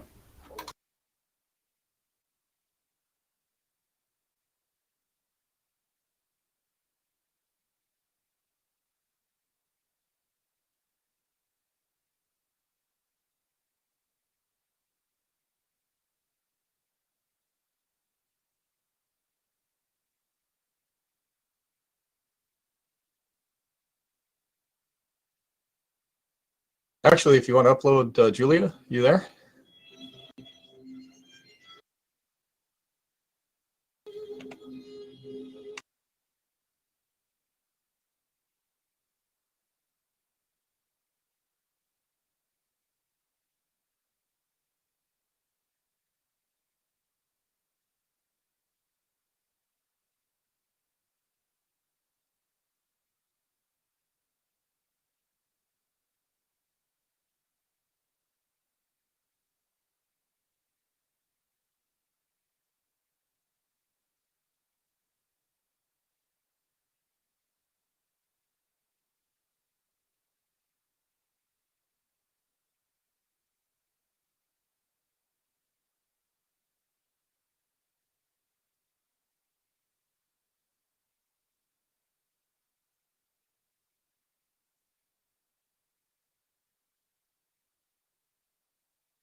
Here's some chocolate for everybody.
We need a tiny like clock in the corner of these pages, so everyone can watch the agreed upon common time. There's a little time at the top. That's true. Actually, we don't know what time it is, but it's 149.27. I think that's the recording, how long it's been recording for. By the way, we all use NTP, right? So we have the same. We have the same time.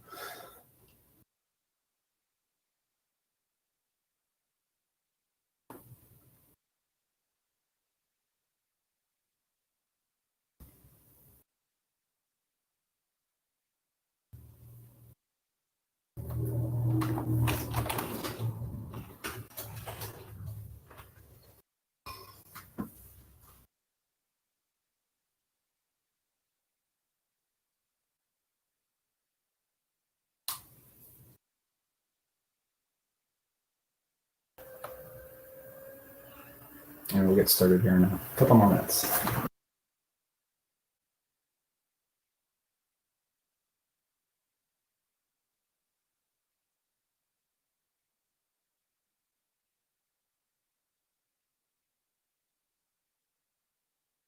Okay, so for me, it's the top of some hour. I guess it's the top of some hour for many of you, but perhaps not all of you, depending on your time zone.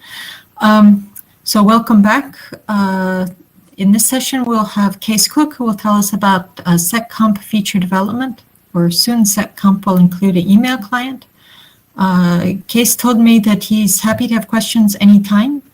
So please just turn on your camera, and then Case will recognize you at an appropriate moment, and then you can ask your question. So please go ahead. Awesome, thank you. And feel free to ask questions in the chat, although I may not notice it as quickly as having someone else's face show up next to mine. Anyway, so this is sort of a summary of the state of a whole bunch of features that were under discussion, as well as some proposals and sort of current report on the current state of things. Anyway, I'll get started here. So I published a list of things that have been on my mind as far as things that were needed or interesting for SecComp to sort of gather some discussion and thoughts, and it turned into a pretty large thread on a number of different topics. I tried to collect all the feedback into one place to try to sort of summarize it. And these slides, I have links back to various specific emails within this larger thread that call out thoughts and concerns and alternatives that got brought up. But the main topics were file descriptor injection, mostly from the user notify side of SecComp, syscall bitmaps to speed up filter processing, the ever-present deep argument inspection needs to look at, actually follow the pointers that are being passed into syscall arguments, since there's long-standing problems there. And then looking at, related to deep argument inspection, looking at changing structure sizes. So that gets a bit into the extensible argument syscalls and how it relates to potentially changing structures within SecComp itself, and a couple other miscellaneous things. I sort of put these in order of complexity, so I'm going to try to get through some of the sort of resolved things, which is, first of all, file descriptor injection I'm currently considering done. There was some agreement about how to do this, basically that it should be part of SecComp and not a new syscall. Everyone seemed to agree on that, and this has landed now. And along the way, a bunch of bugs were found and fixed with other places that do file descriptor injection. This all of which were modeled off of SCM rights, which even it had bugs with in the compat path. So that's all been refactored and consolidated, and there's now one function entry point for handling adding file descriptors. The discussion shifted a bit in there about how the user notify API might want to become more flexible, which sort of ultimately led into the changing structure sizes. There's some talk about, well, if we add more things to the seccomp data structure, which is what the filters examine when they're running, we're going to have to end up, hauling those things into the user notify API as well. And the question is, well, how much copying are we doing? Can we go a path of saying what fields are actually needed in here? Can we explicitly request fields? So there's been some ongoing thoughts on that. Right now, we're just sort of leaving things as they are, and I'll come back around to this later on here when I talk about changing the seccomp data structure itself. And there was some talk, since the actual user notify API was sort of being versioned while we were doing this, whether or not we should switch away from IO control to read for any portions of that. And consensus was ultimately no, we need to stay with IO control because there's a number of behavioral problems with using read for this kind of thing. And as it turns out, IO control actually is the easiest thing to version because IO control sort of had a built-in versioning method anyway. So we'll move on to syscall bitmaps. This one is relatively easy and not easy. The consensus around it was the same. Everyone would like seccomp to be faster. There were some other ideas about sort of dealing with performance improvements, sort of loading stuff out of read-only memory. That was more in support of deep argument inspection. Trying to jump into the middle of filters based on syscall number, which require changes in how user space would define those filters and other things. Alexi correctly says that classic BPF, which is what seccomp is based on, is frozen. He doesn't want any changes in there anymore. So probably anything that we're going to do with the BPF language as it is, or dialect, I should say, since seccomp's use of classic BPF is already a subset of classic BPF, which turns out to be a good thing that I'll get to at the end of this slide. So I did publish what I ended up calling constant action bitmaps with an RFC, and that basically took filter in the situations where a syscall is only being either allowed or rejected without any other complexities, which is by far the common case. Most filters tend to be just straight allow and deny lists. So there's a huge speed up using bitmaps. We went from big O n, however many filters you're running, or how many instructions of filters you're running, which for every syscall, into big O1. Right, we just test the bitmap and boom, we're done. And this actually turned out to be faster than the proposed BPF call optimizations, even because it just never leaves the seccomp code at all. There are no jumps away, no calls. I had implemented this with a somewhat insane way of detecting how or which arguments were which portions of the seccomp data structure were being read. And this was regarded correctly as fragile and completely unique as far as something that the kernel was doing with like TLB flushing and other stuff. And Jan suggested I just go with a CBPF emulator to walk the instructions, which I had initially not wanted to do because it looked like the complexity would be too high to sort of implement yet another BPF virtual machine. But in looking at it again, he's right, and it's pretty feasible. There are very few instructions actually being used, even for the ALU operations. Most of the user space tools that are generating filters only use one or two ALU operations in total. So if you look at the seccomp and if you look at Chrome, which are probably the largest users of largest things that are generating filters, they only use those two ALU options. So just creating an emulator that handled the loads and stores plus those ALU ops would be very short. And in fact, Jan had actually written almost all of it already. So my expectation is that I'll do a version 2 with Jan's emulator plus the ALU bits added to replace the sort of fragile memory detection stuff, and we'll have hopefully a much faster processing that happens without any user space interaction. This allows the kernel to actually examine the filters at load time and decide what the bitmaps are. Anyway, I'm excited about that one. And yes, as Mikhail suggests, the first proposal for seccomp, for arbitrary seccomp, was in fact bitmaps. The irony of that is really not lost on me, but here we are.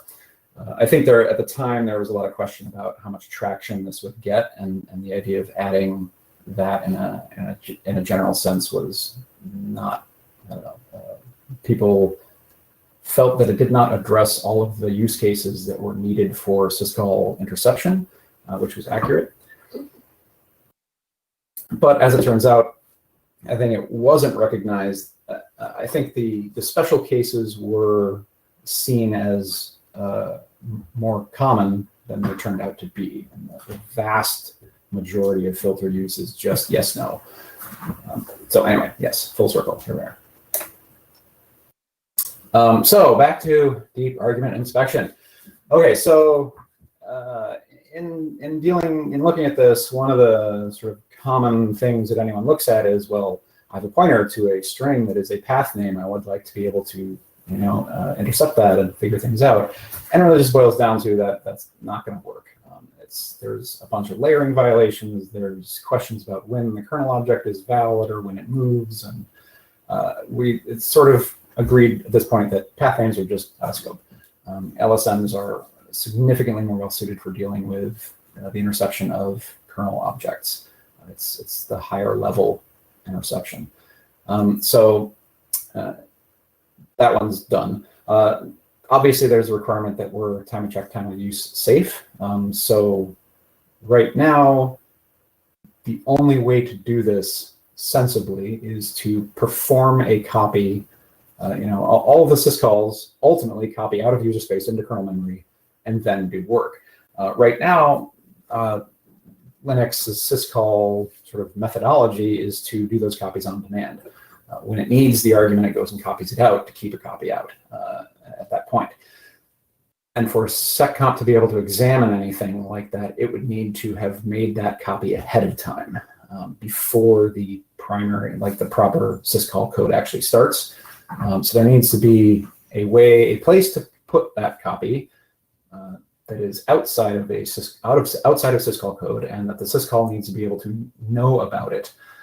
And having some universal method to describe syscall arguments and how they should be dereferenced and how long they are and how much copying, et cetera, is extraordinarily difficult because there are some technically unbounded syscalls. They just will copy linked lists out of user space. So the logic for that is not tenable. So if path names are out of scope and we know that we can't cover things that have unbounded copies, we know that we can't approach this from a universal perspective. We're going to need to do selective coverage. So a syscall needs to know that it is potentially going to be interacting with seccomp or a copied out version.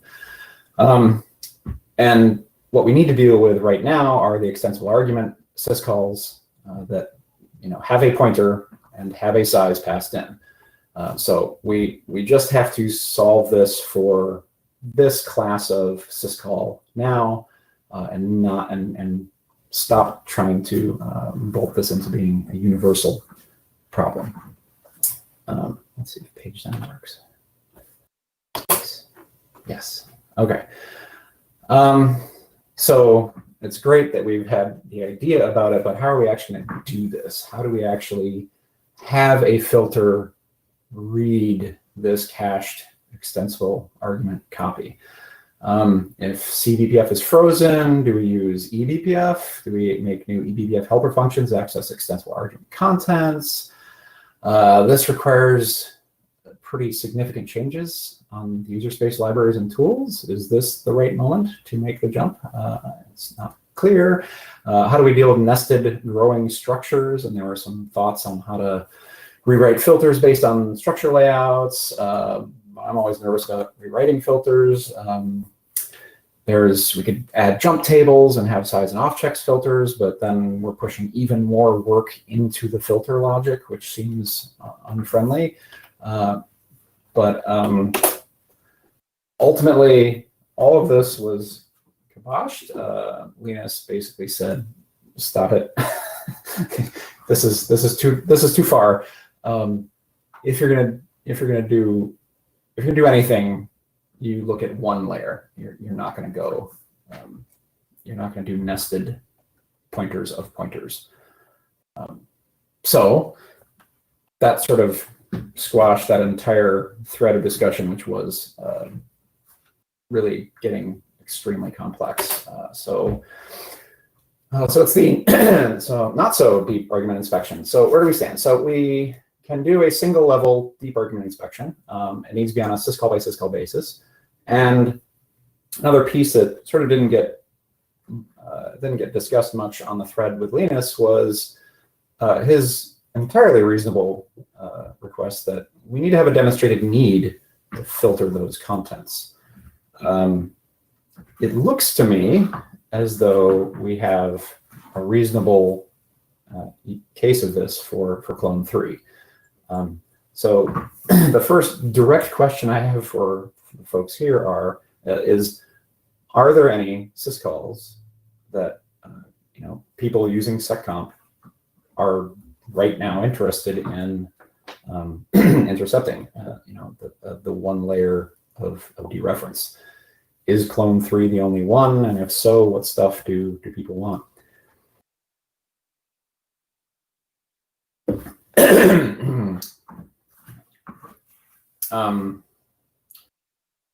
Mikhail's talking about an IDL for arguments. If we can, sure. I'm still shying away from any sort of universal coverage. So does Connect have any cases of pointers of pointers? Because I know it's multiplexed, but I think it's a single, like there aren't a list of options. If I'm remembering, I think it's just, here's the thing I want you to do, here's the structure that describes it, and that's it. I'm just reading the chat over here. Yeah, so I mean, OpenNet 2 would be another one to look at that is, has extensible arguments, but I haven't heard, like, it's sort of generally and theoretically described as, oh yeah, it would be nice to be able to examine the flags in there. Sort of, I guess the question I'm trying to get answered is, do we have a case where we say, I'm blocked from being able to do some new thing before we can do that? Looks like I got Florian joining. Yeah, I mean, for us on the glibc side, we are basically constrained by all the seccomp filters that are out there and their capabilities in terms of argument and introspection. And my concern is what this means for the user space ABI going forward. Okay. Because we have a pretty good understanding what we have to do to be compatible with unfiltered kernels, like adding backwards compatibility to cope with missing system call support in older kernels. Right. But for once you're in a seccomp sandbox, then you get weird errors you don't Yes. know if that error comes from an underlying filter or is actually something that the kernel tells to you. Mhm. And then there's also the issue with signal blocking, which we have to do for correctness reasons in some parts of glibc, and we can't do because of the in-process interceptor Mhm. that relies Yeah, I on mean, services. there's definitely some complexity between glibc and the applications that are creating these filters. I'm not sure if that's unique to doing the deep argument inspection here. Though. Do you have cases where you're going to be wanting to do anything with clone 3? We have actually open and path names. And DL open, for DL open, we need to be able to do a DL open with blocked signals in theory, because the DL open internally is not signal safe. Right. But we currently can't do that because the sandbox is fake deep argument inspection using, you know that better than me, that some sort of mechanism as a fallback that they have to use because they can't look at the path name. Right. Yeah, I mean, I think if we come up with cases of this, but it seemed like going the path name introspection seemed to only create more problems. But I mean, I'm happy to look at any proposals. Having a real use case, I think, is the main point that makes doing any of this work actually supportable. Clone 3, if we were really interested in using Clone 3 for new flags and new capabilities, and maybe it's possible to allow it unconditionally in those sandboxes so that it doesn't matter. Yeah. And it looks like in chat there's I've got the specific example here on Clone 3 allowing new namespaces, so being able to block clone a user. Okay, so I think that's sort of the target. I knew that there was, I couldn't remember while I was writing on these slides where we had this specific example. Yeah, I'm sorry, I'm still reading things. Two-level pointer reference. Right, so exactly. I think, but I'll need to check if Connect has pointers to pointers. But it seems like Connect and Clone 3 are the big ones. Clone 3 is probably the more awkward to deal with due to the extensible arguments. So I'm going to continue to focus on that, which is good because the rest of the slides written sort of aiming at Clone 3.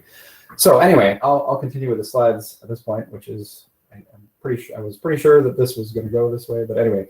So we need, for the filter to operate without eBPF, we need to effectively expand the size of struct seccomp data to hold a cached copy of what we've got.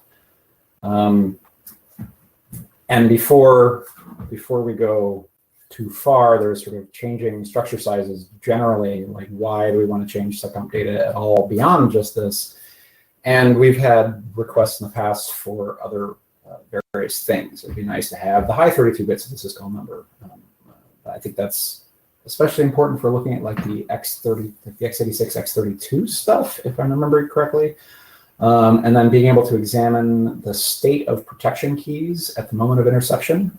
This is architecture specific, obviously, so I pondered maybe we could add an architecture specific area that is, not specifically protection keys, but if you're, as the filter author, you already know what architecture you're targeting, so you'd be able to say, oh yeah, I know what the layout, my per architecture layout of this area is. I always get nervous with that kind of architecture specific splits, but that would be one idea. And then obviously the cached extensible argument.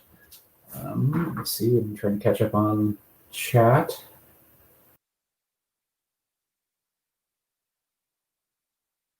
Yes, perhaps the BPF LSM. Yes, that is, that's right now CAPSA segment only, I think. And then we've got Landlock, which is more aimed at sort of a user-defined LSM that is a higher level than syscall filtering.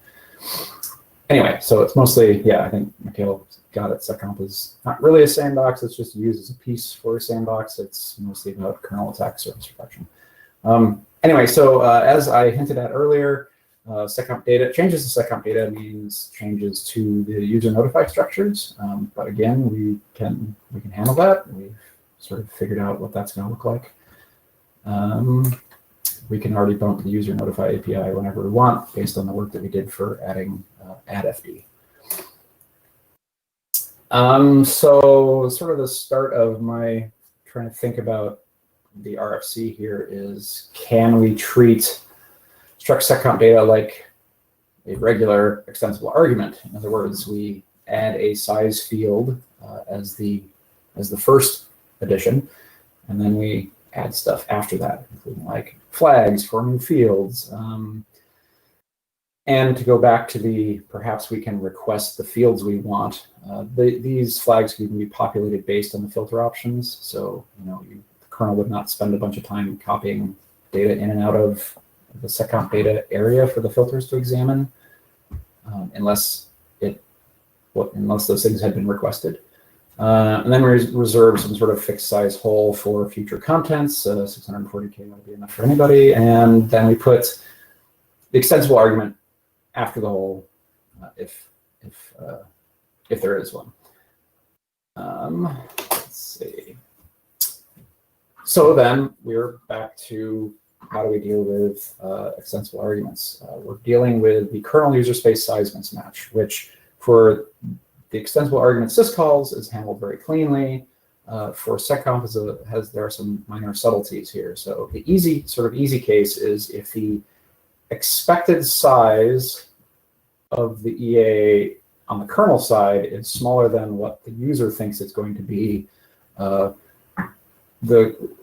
the SecComp side, we can either zero fill the remaining bytes for the rest of the page, which means all the filter actions will just see the zeros out of there because the filters will be trying to examine bits that are beyond what the kernel actually copied into place. Or at filter load time, we can rewrite the filter to just store zeros for anything that's sort of out of bounds, anything larger than the expected kernel size. Again, I'm nervous on rewriting filters, but that's sort of a faster way to deal with things because we don't have to zero fill anything. If the kernel size is larger than the user size, then we have some awkward problems. So the argument contents beyond the user size need to be 0, but this requires the kernel know what size the filter expected the maximum to be. So we can either pump this to user space and let the filter do that checking, but that seems, again, unfriendly because there's more, like the filters have to do more work. Or, I think this is sort of the better way to go, have filters declare their expected EA sizes at filter attach time. And then the kernel effectively has all the information it needs to make all the right decisions or make the right evaluations. So this is, again, total RFC kitchen sink API. I do not have those written up beyond this slide here. But if we expanded SecComp data to include its current size, a bunch of features, we could stuff in the high syscall number, we could have a reserved chunk, we have a hole for future features and things, and then the extensible argument size plus the extensible argument following it. We would have to effectively version the SecComp filter attach API, but so what? We just call it append filter, although strictly speaking, I guess it's prepend filter, but that doesn't matter. And in that, it would contain a size, and this would just become an extensible argument syscall, just like all the rest. Except, of course, size of at the bottom here. This is actually an int in the current syscall definition, but again, I don't need this to be a 64-bit number, because that would make this structure very, very, very, very large. And as part of that, the flags for these filter attachments, we'd have all the original flags. So that's everything before bit 5. But we could also say, hey, I want to include the hide number. I want to include the architecture reserved area. Or, hey, pip, I'm expecting to check the EA size being whatever value I'm going to pass in here, and the kernel can save everything it wants. And then as part of that, we'd also probably add another opcode for get syscall EA size to say, does this kernel support introspection for this syscall on sort of, can I do deep argument inspection on this particular syscall? Anyway, I'm looking also at comments. And strace. Okay. And of course, there's sort of in this other category of 64-bit filter registers. It'd be much nicer to use 64-bit registers. Can we extend the seccomp BPF dialect at verification time? It is already converted to eBPF on the fly. It's not clear to me if this really counts as making CBPF unfrozen. I suspect Alexi will want to light us on fire, but we'll see. I realize now that this system does not include the emojis I added here with lots of the fire on this page. Anyway, I don't know if this is doable, but it would be interesting. If you follow this link, you can see what the code looks like for processing 64-bit values from the 32-bit CBPF. It's really, really ugly. Let's see. Counterproposal about we're going to split the VMA and freeze arguments during the course of this syscall. Yeah, that's sort of part of one of the proposals was, can we just make the areas in user space read-only during the course of the syscall? And I would like to try that. I don't think it would be too terrible, but it may be more expensive ultimately than performing the relatively small copy into like a per CPU buffer, since the copy needs to happen anyway. So adding the expense of setting the VMA read-only and or doing a cow split if something else is trying to touch it, and then having seccomp read it, and then having the syscall read it, the performance on that is not great, because now we've got, at the very least, we've got 2 copies happening, even disregarding any TLB delays. So my instinct is that having a single copy occur and having the syscall sort of be aware of whatever API it needs to use to do a copy from user space, but check cached first, will ultimately be more performant. Anyway, I'm not sure, but it's worth examining. And then, since someone else has jumped in here and yelled at my insane kitchen sink API, I'm just going to plow ahead. Here I see people typing. So there's a whole other question of dealing with IOU ring and its sort of syscalls. Something I didn't write on this slide here is looking at IOU ring. It actually has some of its syscall implementations, as you could call them, are actually sort of half open coded, which I find a little bothersome, because it means we're starting to have a split in logic between calling an actual syscall and getting there through IOU ring, where it sort of does some similar setup before calling helpers. I would much rather see this where all of the entry points are refactored, so that there's a common path, whether it's going through a direct syscall or whether you get there through IOU ring. But that's sort of a separate issue. The real problems with seccomp versus IOU ring is that their hierarchies are completely different. Seccomp operates entirely on a process tree hierarchy. The ancestry tree of the processes is what determines it because of its, it only becomes more restrictive as you add more filters through process lifetime. And IOU ring crosses process hierarchies because it's passing the file descriptor around. Those things are attached to the cred structure and not to task struct, the way seccomp is attached. And multiple IOU ring instances can be present in a single process. So how does a filter even apply to that? How do you describe it? And in working through this, other folks, I think Andy had tried to say, well, can we at least say that IOU ring doesn't cross NN boundaries, but it already does that too. So IOU ring is sort of able to span a whole bunch of different boundaries already, which is by design, but as far as confining it is a little scary. The other piece is that having had an FD set up by a cap sysadmin, you don't actually need any IOU ring specific syscalls to use an IOU ring. As a process, you receive the file descriptor, you nmap it, and then you just start working against the memory. So being able to say, oh, I'll just write a seccomp filter to block IOU ring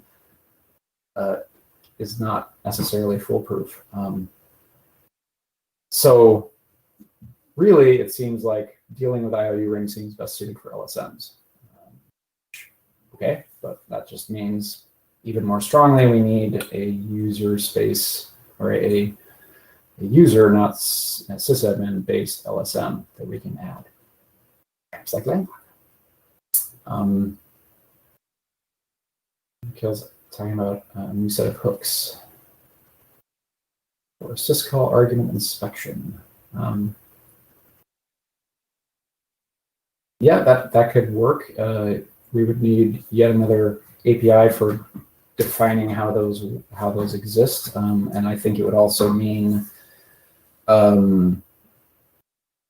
it would still require sort of the cached copy work, but that moment where the caching happens is definitely a point where interception could occur. So I expect that will grow as we add more in that area. And then the final note on IOU ring is, well, seccomp can block receive message or socket AF Unix as sort of larger hammers to avoid even receiving the file descriptor in the first place. It doesn't really have a way to block just an SCM writes message. Which again, it's not a sandbox, it's just attack surface reduction, but IOU ring is especially problematic in its design. So that's, I think those are all my slides. Yes, those are all my slides. And if anyone wants to jump in here and yell about my crazy API here, I'm interested.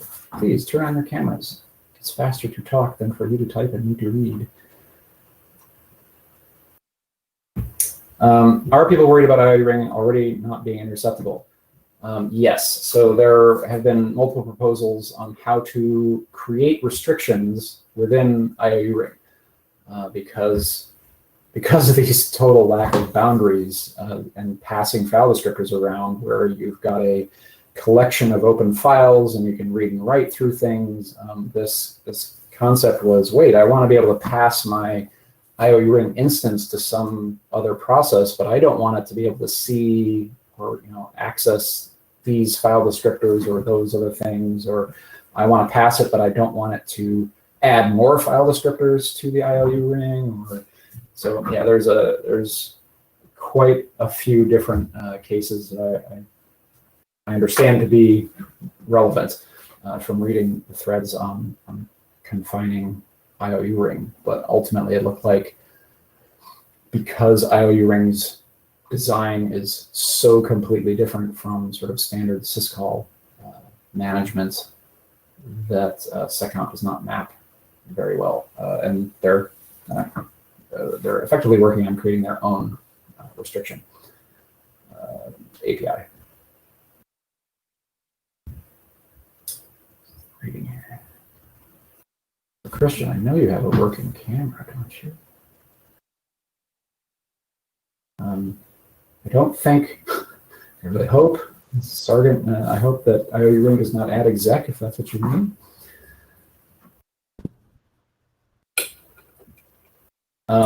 Right now, yes, I expect IOU ring restrictions to live completely outside of SecComp. I do not see a way to map any kind of sensible restrictions on top of IOU ring, which I find pretty upsetting. If you, I have on that slide, if you download these slides and go to the links that I added here for this discussion, multiple IOU rings and boundaries and syscalls, you can see the thread where I tried to examine that and have those thoughts. Okay, I'm supposed to relay a question from Jan. Horn. Why is M mapping existing IOU ring FD more problematic than M mapping at C shadow FD that someone else opened? If either one of those happens, some process not subject to the SecComp filter must already have done something bad.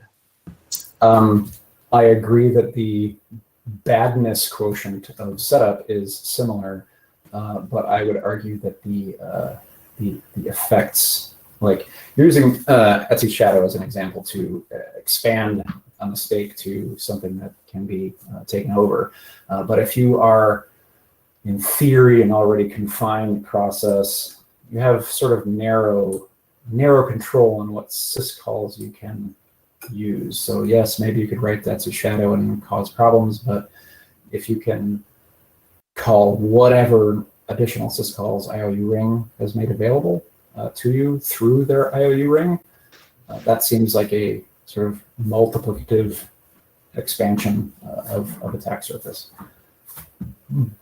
But whatever, it seems like dealing with a single file, which of course was a very important file, is different from this sort of access to a syscall multiplexer. So maybe I'm missing something about either SecComp or IOU ring, but IOU ring has an opcode and a file descriptor and the virtual ring buffer. So it seems like any approach to do this would have to be an orthogonal thing which looks like SecComp but is filtering based on the IOU ring opcode and maybe the file descriptors and all the rest. And whether that's a orthogonal extension to SecComp or something else, that sounds like what is needed, but it also doesn't sound like it's that insurmountable. What am I missing? It's totally surmountable. The question was, so the initial, and that is what's being proposed by IOU ring. I'm not sure where it stands right now, but I mean, it's being worked on. Everyone appears to agree that it's necessary for IOU ring, and they've got good proposals that they're narrowing down.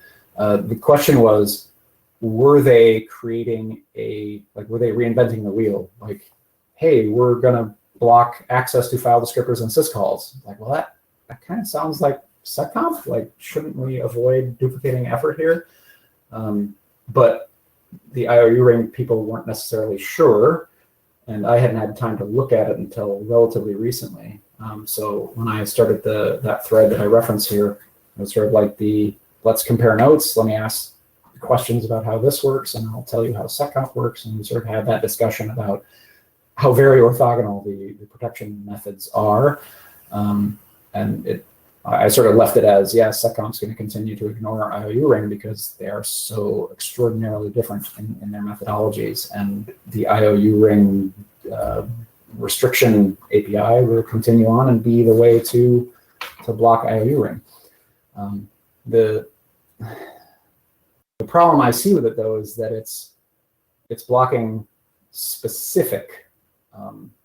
Like you start an IOU ring, you instantiate one, and you apply a restriction to it, which is different from saying you cannot work on IOU rings at all. Like there isn't necessarily a knob for that. And from looking at this from an attack surface reduction system, that's the sort of piece that's still missing. But I'm going to continue to defer it.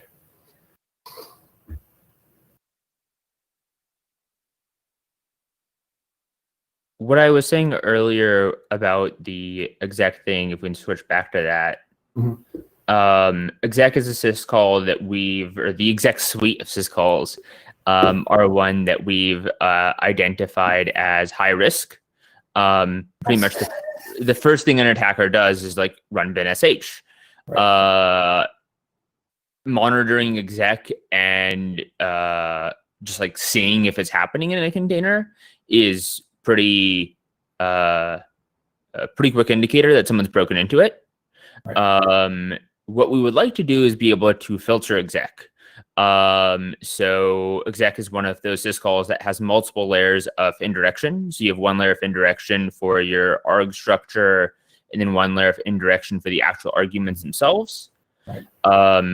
What we would like to do is transform exec into exec v at inject the file descriptor block close, which is why the VMA approach is more interesting, because you can be clever using process VM read v in copying the args from the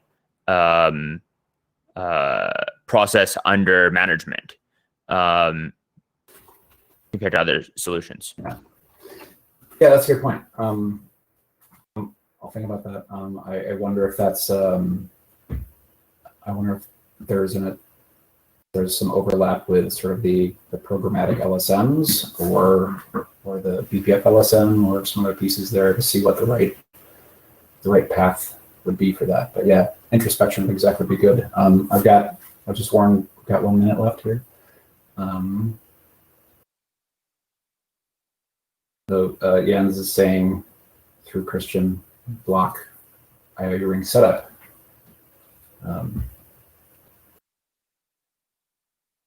Right. I mean, yeah, you can, but it doesn't stop something next to you from handing you a file descriptor.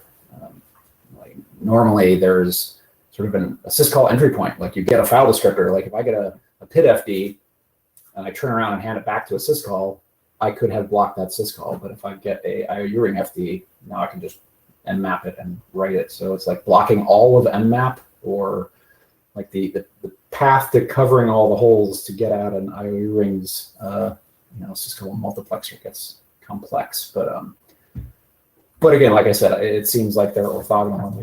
We've got a restriction plan already that's in progress. So I think we just go that way and see what happens. Anyway, I think I'm probably out of time. If you want to get one last comment, Christian.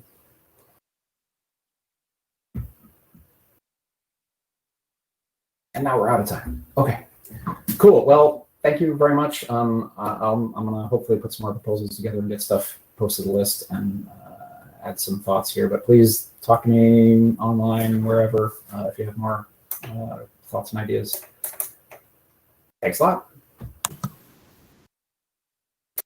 Okay, thanks everyone. If there's further questions, you can put them in the chat or in the LPC chat afterwards.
Okay, so we'll start the next session now. So the speaker will be Sungjae Park from Amazon, and he'll be talking about Daemon, Data Access Monitoring Framework for Fund and Memory Management Optimizations. If you have any questions, please turn on your camera and then you can discuss. Thank you. Okay, thank you for introduction, Julia. So first disclaimer, so my opinions are on my own, and my cat might come up on the screen because the cat has no silent option. Sorry about that, please don't surprise, keep calm, and blame COVID-19, please. So let me introduce myself first. So I am currently working in Amazon Web Service as the kernel/hypervisor engineer, though my main work is only about the kernel. And I have interest in the memory management and the parallel programming. So before joining Amazon, I was in graduate school, and there I have developed guaranteed continuous memory allocator and an HTM-based update side synchronization for RCU on my systems.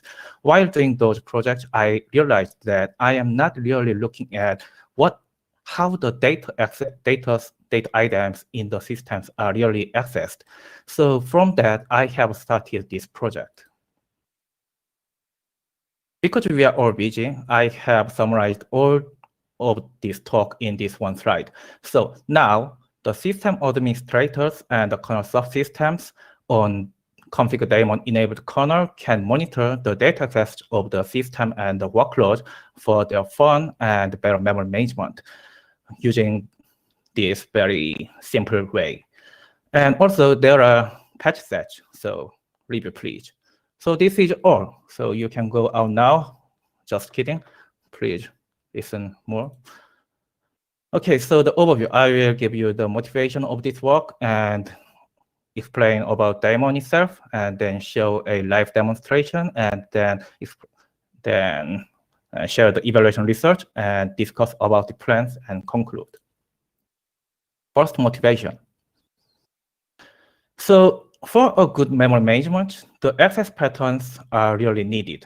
For example, using the access patterns, we can keep warm data close and hot data closer to CPU.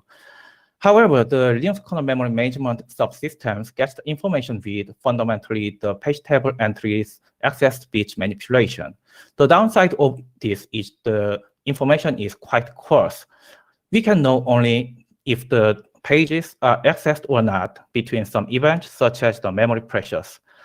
Of course, we have the 2LRU list and so many creative heuristics that help this a lot. However, the heuristics also makes the memory management more complicated though. And the strong point of this approach is the low overhead. So extracting final information will result in higher overhead. So this is just a trade-off that carefully taken. However, will it still be the best selection? So there are some recent trends that might change some things after the trade-off has made. So working sets are continuously growing, and the size of the DRAM is relatively even reducing due to the price and energy consumption problem. And new memory devices that are slower but cheaper and larger than DRAM are evolving. Based on the trend, a number of optimizations has made. The works commonly optimize the memory management subsystem in creative ways using final data access patterns that not able to get with the page table entry access bits only. And most of the works show impressive improvement. Even my simple approach also showed up to 2.55 times higher performance. However, most of the works had only small interest in the pattern extraction itself. So they only used naive approaches incurring high and unscalable overhead. In this context, I'm saying about the scalability with the size of the monitoring target memory regions and variability of the usages. And this made most of the works not acceptable in the mainline. So the memory management subsystems need a subsystem for the final information first before accepting such a creative optimizations. Now, let me explain about the daemon itself. So I will tell you what it is and what you can get from it and how to use it, how it works, and more things. First, what it is. So daemon stands for Data Access Monitor. It is a data access monitoring framework for the Linux kernel. Fundamentally, it provides access frequency of each address range. And of course, this framework has designed to mitigate the previously called problem. And for that, using this data access monitoring framework, both kernel space and the user space can use it for analysis of the workload and systems and memory management subsystem optimizations and for fun.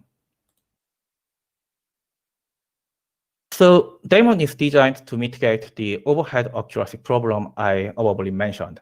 For the goal, it fulfills below 4 requirements. First, accuracy. The monitoring research should be useful for DRAM level memory management optimization. And the overhead, it should be lightweight enough for online monitoring. Scalability, the upper bound overhead should be controllable regardless of the size of the monitoring target systems and workloads. And finally, the generality, the mechanism should be applicable for wide use case, for example, for the virtual address space monitoring, physical address monitoring, and cache line granularity monitoring, or such things. And now let me say how to use it. So the usage of the daemon is quite simple. I will introduce the programming interface. So you can use daemon in 2 steps. In first step, you should set the monitoring request by setting the daemon context struct. By setting the struct, you should tell how and what memory regions should be monitored. And the upper bound monitoring overhead is included here as the part of the how. And you should also describe what function should be periodically called back with the research so that users can read the monitoring research inside the callback function. The second step is just passing the request to daemon via calling the daemon start function. Then a kernel thread for the monitoring is created for each of the requests. Then the monitoring thread does the monitoring by itself and calls the notification callback periodically. Unless the daemon start function is called, the system gets no change at all, so no overhead incurred by just installing daemon-enabled kernel. In other words, there is no harm in daemon-enabled kernel. We can show this in a pseudocode. So, code, you could set the daemon context to say, notify me and reset the access frequency data every 100 milliseconds, and telling the daemon to call the on notification function for the notification purpose. And then you can start the monitoring by calling daemon start by passing the context variable, and then you can wait for about 60 seconds and then stop it. Then this on notification function will be called for each of the 100 milliseconds, and inside the function, you can show which region is accessed how many times during the 100 milliseconds. Now, how it works.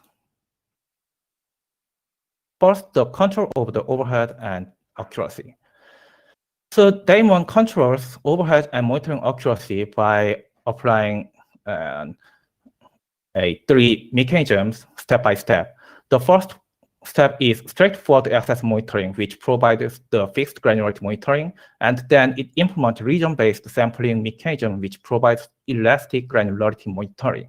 And finally, it applies the adaptive regions adjustment strategy, which provides best effort accuracy.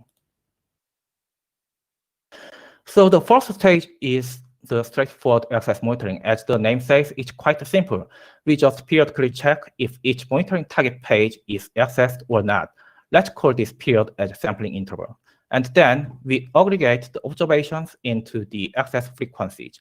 In other words, we just count number of observed access and periodically reset the counter. Let's call the period as the aggregation interval. And this is the 100 millisecond I have shown in the usage example in the previous slide. By notifying the users just before the reset of the counters, we can provide the access frequency of the pages to the users. The strong point of this strategy is that it's the fine-grained monitoring. in this case, we can provide the page size granularity monitoring. However, such a fine-grained monitoring research might not strictly required in some performance-centric optimizations. For example, if we have 1 billion pages, then will we really care about each of the pages? Maybe sacrificing some pages for overhead would be sane decision. And the downside of this approach is the high and unscalable monitoring overhead. So the overhead can arbitrarily increase as the target size grows and therefore not scalable. So we evolved this with the region-based sampling mechanism, which provides the elastic granularity. So from the straightforward strategy, we have defined the data object as the pages. However, in this scheme, we define the data object in access pattern-oriented way. So a data object is a memory region that all page frames in the region have similar access frequencies. By the definition, if a page in a region has confirmed that accessed, then the other pages of the region has probably accessed and vice versa. Therefore, we can skip the large number of the pages in each region. We only need to check only one page per region. So in this scheme, we can limit the overhead regardless of the monitoring target region size by limiting the number of regions. However, so here comes the question. How the accuracy will degrade if the regions are not properly set? How we can set the regions to fulfill this definition while limiting the number of regions? That's what the adaptive regions adjustment schemes trying to solve. So this scheme is for best effort accuracy.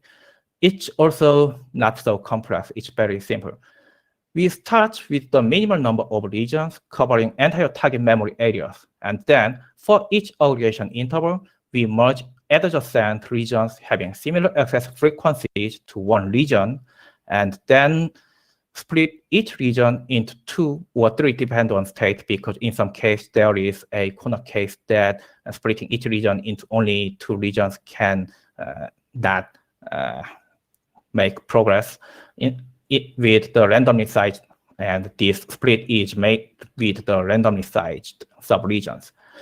And also, we avoid the merge and split operations if the number of regions might be out of the user-defined range after the operation. For example, if the current number of the regions is more than half of the user-defined max number of the regions, then the split will not be made, and vice versa. So if a split was meaningless, then the next merge process will revert it, and vice versa. In this way, we can keep only meaningful operations. In this way, we can let users limit the upper bound overhead while preserving the best effort accuracy. And now, let me introduce how it supports various other spaces. So while listening my previous explanation, you would already notice that I am not explaining some important parts. How the monitoring target regions identified and how each page is checked whether it has access or not. I didn't explain this intentionally because it has some meaning. So these 2 unexplained tasks are dependent on the detailed use case. For example, we can imagine virtual address space monitoring case and the physical address space case. The monitoring target regions will be, of course, different in those cases. And suppose that someone needs super high accuracy and someone needs only reasonable accuracy. And suppose that some architecture provides dedicated super lightweight and accurate access check primitives. In that case, the case should use different primitives for such tasks. And also, these 2 tasks are independent with the overhead accuracy handling core logic. You can imagine so many use cases. Some people would want to monitor full or part of, for example, stack, heap, or mapped regions of virtual address space of a specific process, or full or part of physical space, for example, the physical address space for specific NUMA. And in that in such a way. And also someone could want to monitor the memory regions backed by specific file or device. And someone would okay with the PTE accessed bit, and someone would even okay with the LRU position for as the access check primitive if they don't need super high accuracy. And meanwhile, some others would want to use dedicated hardware feature of special architecture if possible for super high accuracy. And implementing those for this high number of imaginable use cases in daemon would make it only complex and inflexible. Fortunately, the core logics are highly simple and flexible. The minimal access check granularity could be anything. So in the previous description, I told about the page size. However, it doesn't have to be the page size. Page size, cache line size, 42 bytes for people who love trolling Galaxy, or even 1 byte is okay, as long as if the regions are addressable and access check of the regions is possible. And also, the adaptive regions adjustment could make people think a little bit complicated. However, it could be simply easily turned off if they want. Setting the minimum number of the regions, same to the maximum number of the regions, will turn off the mechanism as any split and merge will violate the condition. So for people who still want to do the page granularity fixed, page size fixed granularity monitoring, then they can set the two values same to the target monitoring size divided by the page size. And also, in some case, if someone can afford multiple CPUs for super high accuracy, though the topic of this project is the lightweight overhead, in that case, the people can partition the target region into multiple requests and send those to daemon start function at once, so that multiple monitoring threads can create it, and in that way, people can use even multiple CPUs for super high accuracy if they need. For the region, we separated the primitives and the core logic. The core logic uses the primitives via only cleanly defined interface. The interface are the 4 function pointers in the daemon context struct. There are 4 function pointers that need to initialize the monitoring target regions and update the monitoring target regions if there are some changes, and prepare the access check of each region, and doing the access check of each region, and accounting the access frequency number. And any primitives following the interface can be configured to be used. In other words, the primitives can be implemented by implementing these 4 function pointers and set the pointer to their implementation inside the daemon context struct. Therefore, daemon is extensible. The daemon users can extend daemon for their specific use case by implementing their own primitives and configure daemon context to use it. Of course, reusing others' implementations for their use case are also possible. And because providing only the framework and letting the users to implement their own for every use case makes no sense, by default, daemon provides the reference implementations of the primitives for the virtual address space and the physical address space. Now, daemon-based memory management optimizations. So, because the daemon, it can make you monitor the access pattern with lightweight overhead, now the daemon users can make some daemon-based optimizations. Both the kernel space and the user space can do the optimizations by running the daemon and analyzing the monitoring research offline after the monitoring or online while the monitoring is running on, and then make some changes based on the analysis. And the works that unaccepted, so the works that I told in the beginning of the talks that made based on the recent trends that optimizing the memory management subsystems with the fine-grained access pattern information, but didn't accept it due to the overhead of the monitoring itself, could be revisited. So I will start optimizing the kernel in this way once the daemon is merged in the mainline, so that the upstream kernels will just work nearly optimal in some day. Nevertheless, the downstream kernels and the user space optimizations will still required because some special cases always exist. However, there are some risks in the non-optim daemon-based optimizations. It could be difficult, dangerous, dirty, or restrictive. So the optimizations in the kernel space could be difficult and dangerous because such an optimization would be made by some of the sysadmins in some case, and because not every sysadmin is experienced kernel programmer. And as we all know, the kernel bugs are really dangerous.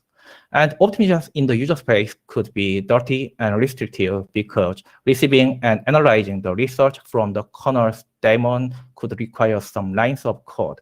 So for now, we have no library for that, and it would be better if we implement some library. However, to be honest, I want to do everything on the shell. And also, the actions to the monitored memory regions will be restricted. However, mainly because, for example, we can call the mlock system call or madvise system call to my own process only. However, maybe the madvise process system call, which is not yet merged in the mainline, but which I'm eagerly waiting for, might solve most of this problem in future. For the region, I have implemented yet another kernel feature for easy memory management optimizations built on top of the daemon. It receives some inputs named schemes, and each of these schemes constructed with 3 conditions and 1 memory management action. The 3 conditions are size, access frequency, and age of the memory regions, and the memory management action the supported memory management action could be extended in future. However, currently we support madvise hint for will need, cold, page out, huge page, and no huge page. Then the daemon will after receiving such an input, the daemon will automatically run the monitoring and finds the memory region of the condition and applies the action to the regions. For the region, now users can make daemon-based optimizations even without code. So for example, users can ask daemon to if a region of size equal to 4 kilobytes or larger than that didn't access for more than 2 minutes, then page out the region. So simple, right? And we also provide a special daemon action called stat. It does nothing but count total number of regions matched in the condition and the total size of regions matched in the condition. By using that, the users can directly get only meaningful numbers such as the size and number of regions of varying access frequencies and ages. And for that, we will not need to get the full research and manually analyze it by ourselves. And Shakir has just told in the public chat that he couldn't download the daemon slides from the Linux Plumbers website. Yes, I didn't make it public yet, but you can download this slide from this here by clicking this download button nearby here. Yeah. So using the daemon stat, users will be able to get the histogram of the recency of the pages or such things quite easily. Now some miscellaneous things. So the interface for the user space. Daemon currently provides 3 interfaces for the user space. First one is trace point.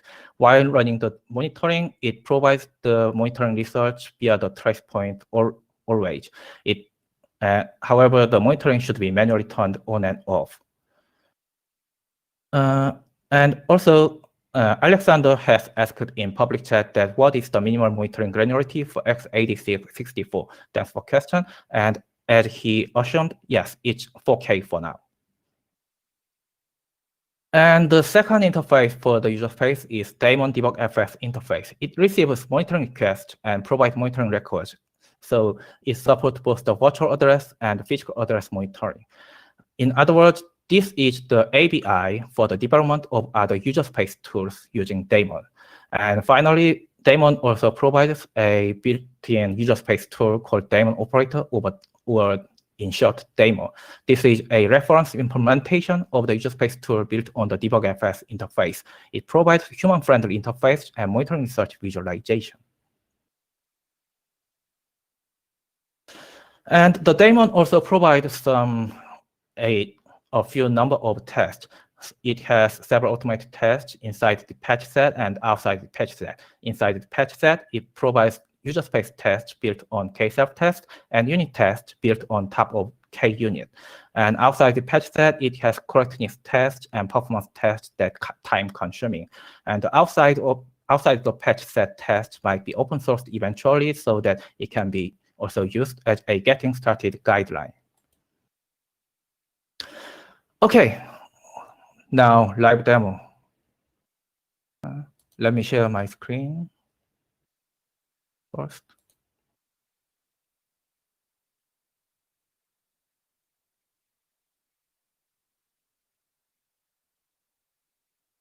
Okay. First, I'm currently running the 5.8 based daemon patch set applied kernel, and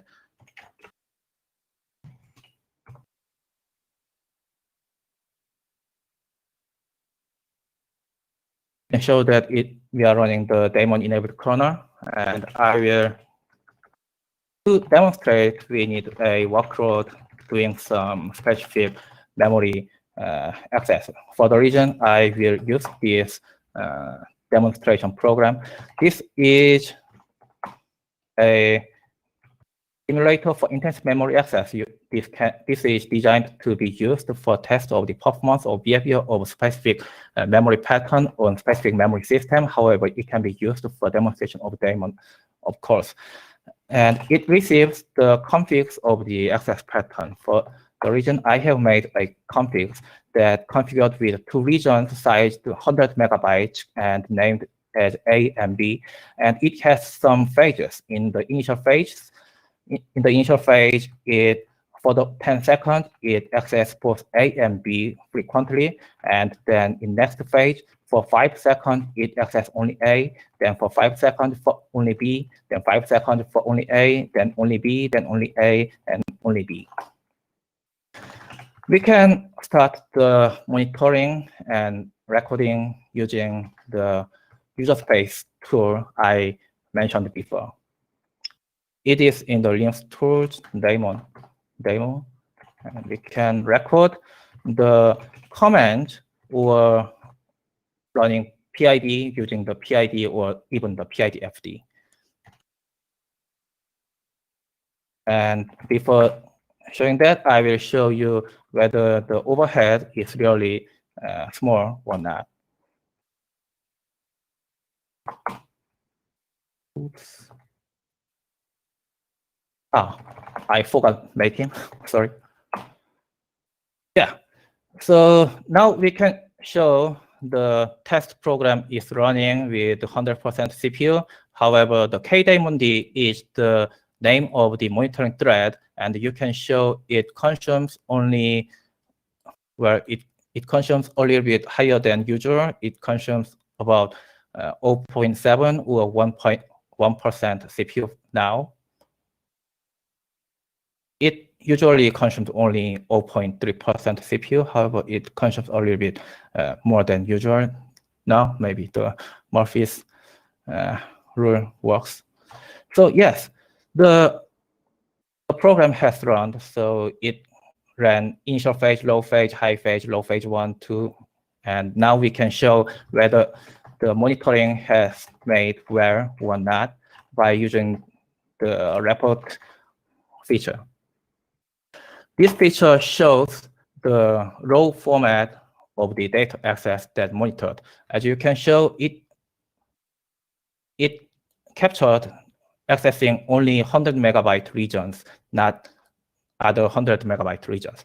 Because this is very useful, but a little bit too verbose, we have made a heat map format visualization. This command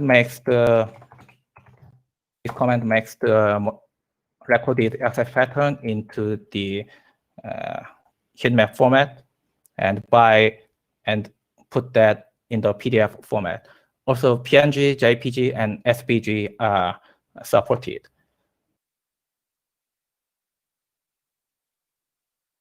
And okay, the network is a little bit slow, but yeah, finally, we show the PDF as we can support. It has access to 200 megabyte regions for first 10 seconds, and then A and B in zigzag way for each of the 5 seconds. Okay, let's back to the slides. Then evaluation. So I have made this evaluation to answer to the questions of how lightweight daemon is and how accurate it is and how useful daemon-based optimizations are. For that, I have set the evaluation environment on i3.meta instance by installing QEMU KVM virtual machine. So the evaluation will run on the QEMU KVM virtual machine.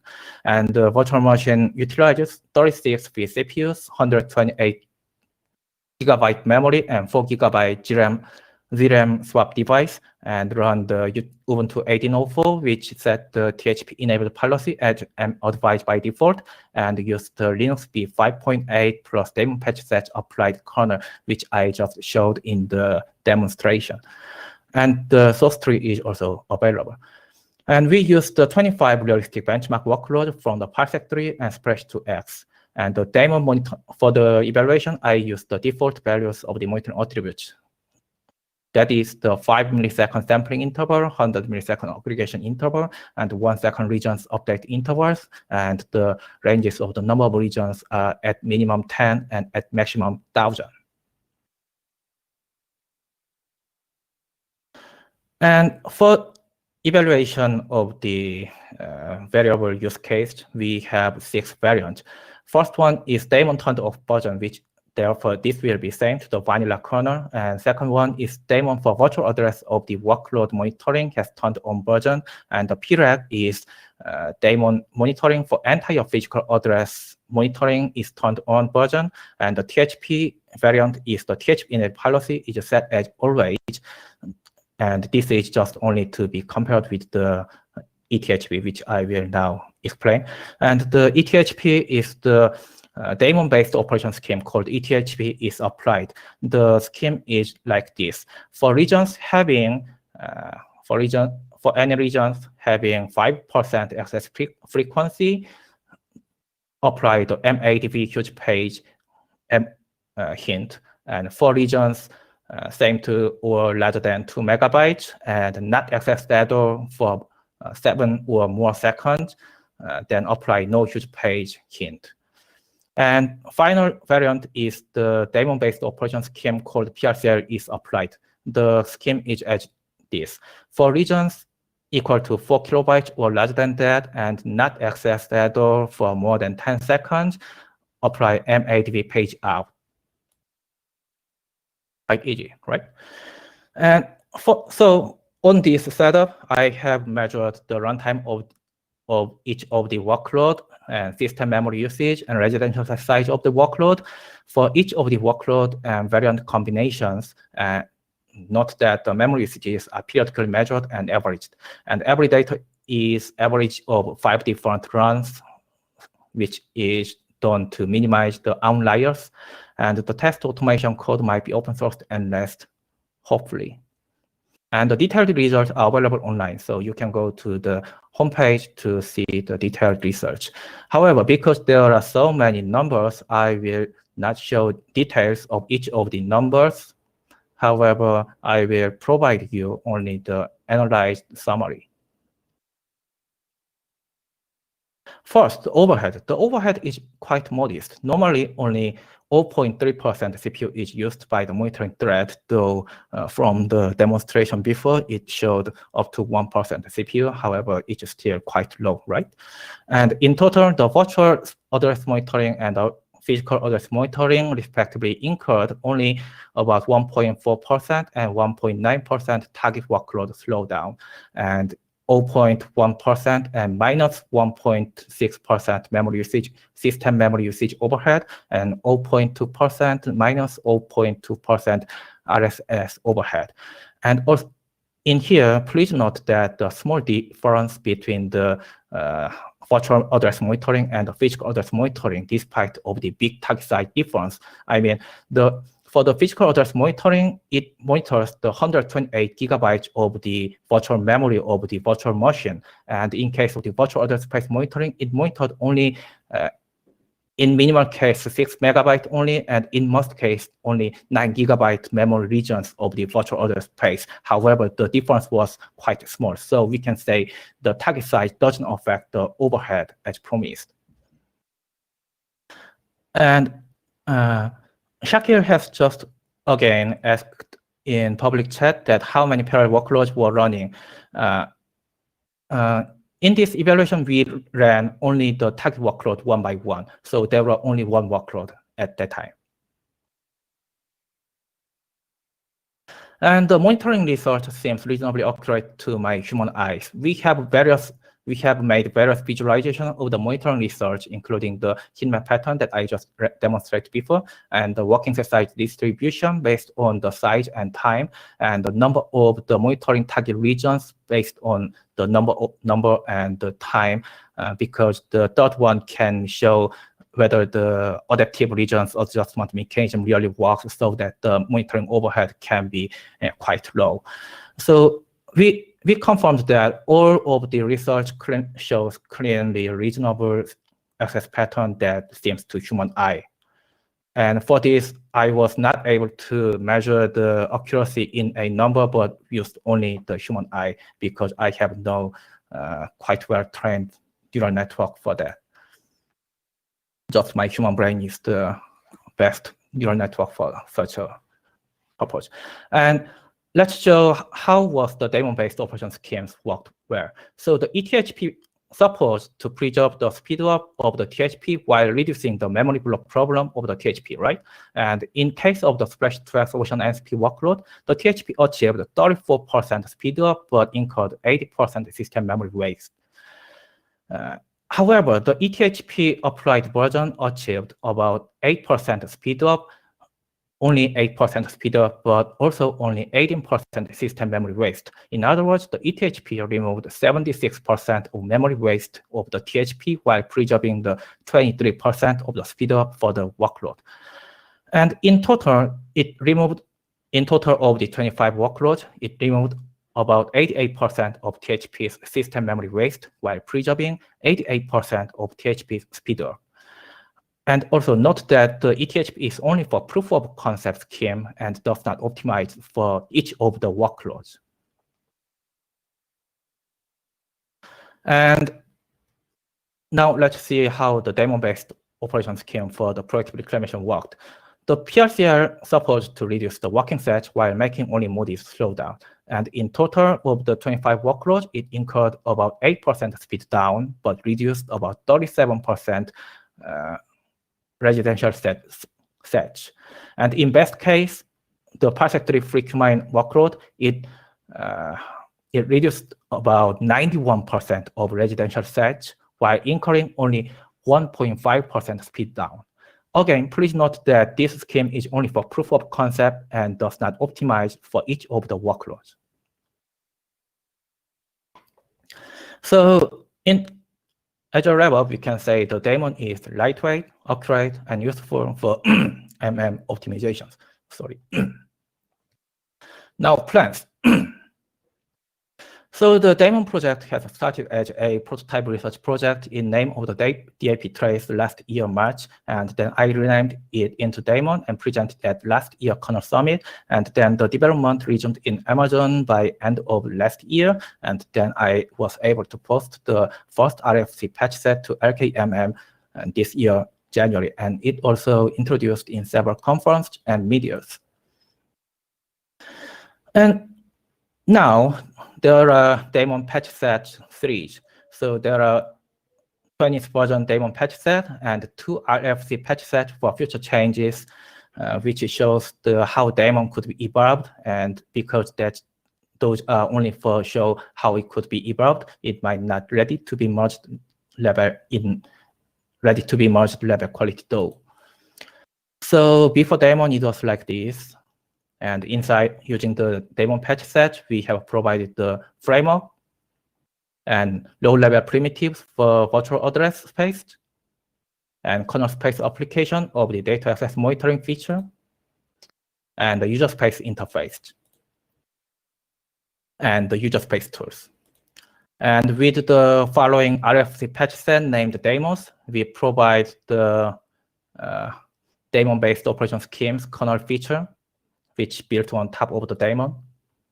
And with the last following RFC patch set named physical address support patch set, I provide the quite basic low-level primitives implementation for the physical address. And there are so many to-dos. We should make current daemon patch set series merged in the mainline and support more address pages, including cgroups, cached pages, specific fallback pages, subslots, and lots of those. And I need your opinions so that I can make priorities. So let's do the vote.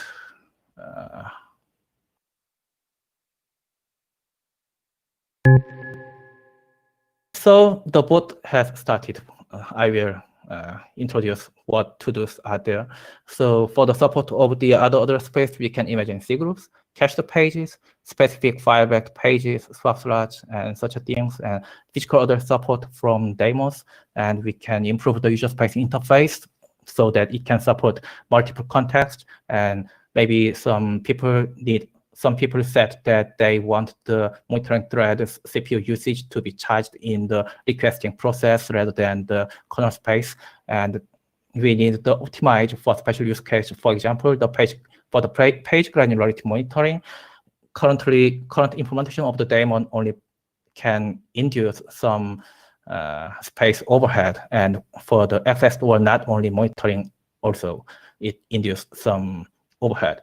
And we also need daemon-based subsystem optimizations. For example, we can optimize the page reclaim logic, the transparent huge pages, K-huge page D, compaction D, NUMA balancing, and such things using the daemon-based monitoring research. And if you have some other opinions, please reply to the patch set, please.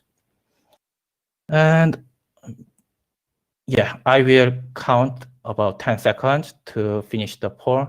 10, 9, 8, 7, 6, 5, 4, 3, 2, 1, 0.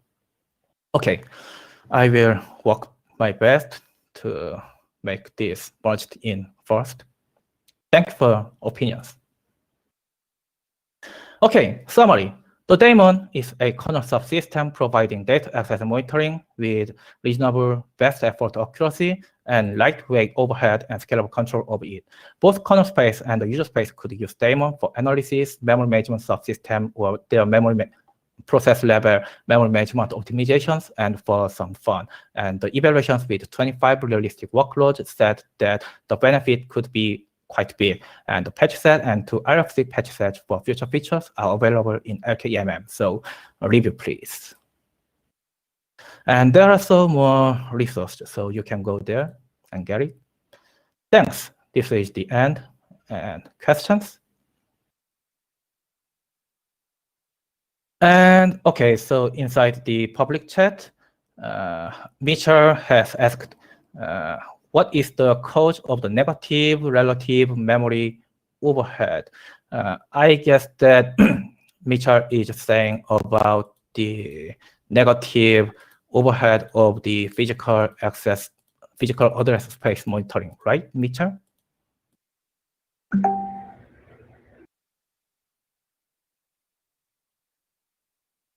Yeah, right. So I have no idea. I have no idea why it shows even negative overhead. Maybe it could be a just a measurement error, maybe. However, the one thing that I can say is that so there could be a measurement overhead because we are getting this number by statistically getting the memory usage time by time per each second and then get average only. So there could be some measurement error. But rather than that, I also have no idea. Sorry. Yeah, I have a couple of questions. So first thing, I think this is again coming to the merging. The main the alternative to this is the page idle tracking. I think the first question is like why or rather like what that page idle tracking cannot provide, which the daemon can provide, and that you can go. And the second is more of a like, are you planning to support the multiple address spaces multiple address space monitoring coexist in parallel? Okay, thanks for question. So the first question was that what kind of pages are supported by daemon and what kind of pages are not supported by daemon. So for now, with current daemon patch set series, only the virtual address space of each process and the physical address space of pages mapped and in LRU are supported as the same to the idle pages tracking. However, in a future, as I described in this talk, the people can extend daemon for any other case as long as there are some ways to address each region and do the access check of each region. And the second question was, sorry, what was the second question? Are you planning to support the coexistence of parallel? Yeah, right. Okay, thank you. Yeah, of course, I have thought not only the plan, but it's already implemented. So you can pass multiple number of daemon contexts to daemon via daemon start function, and by passing the multiple number of daemon context, because each of the daemon context is provided for specific address space, you can do the virtual address monitoring and the physical address space monitoring concurrently by setting one context for virtual address and one context for physical address and passing them to daemon in one function call.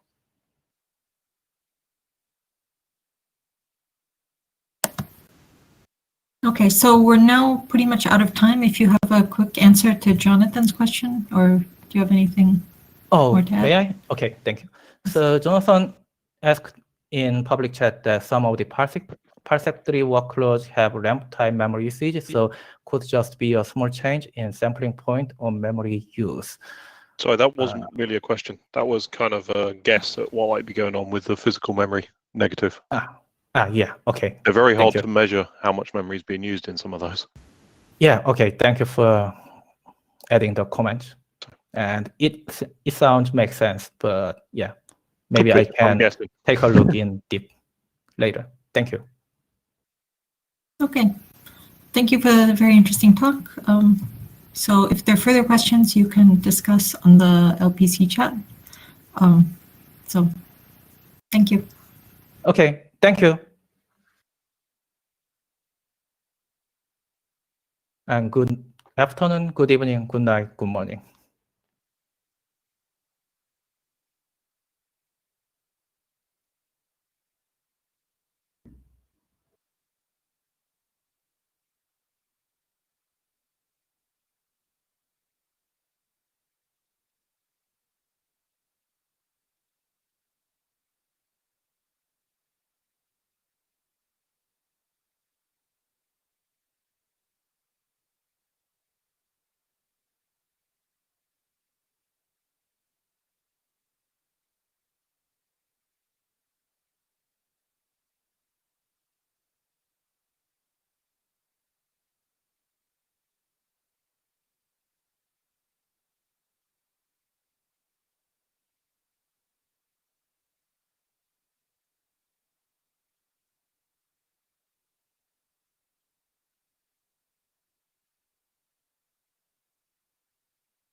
you.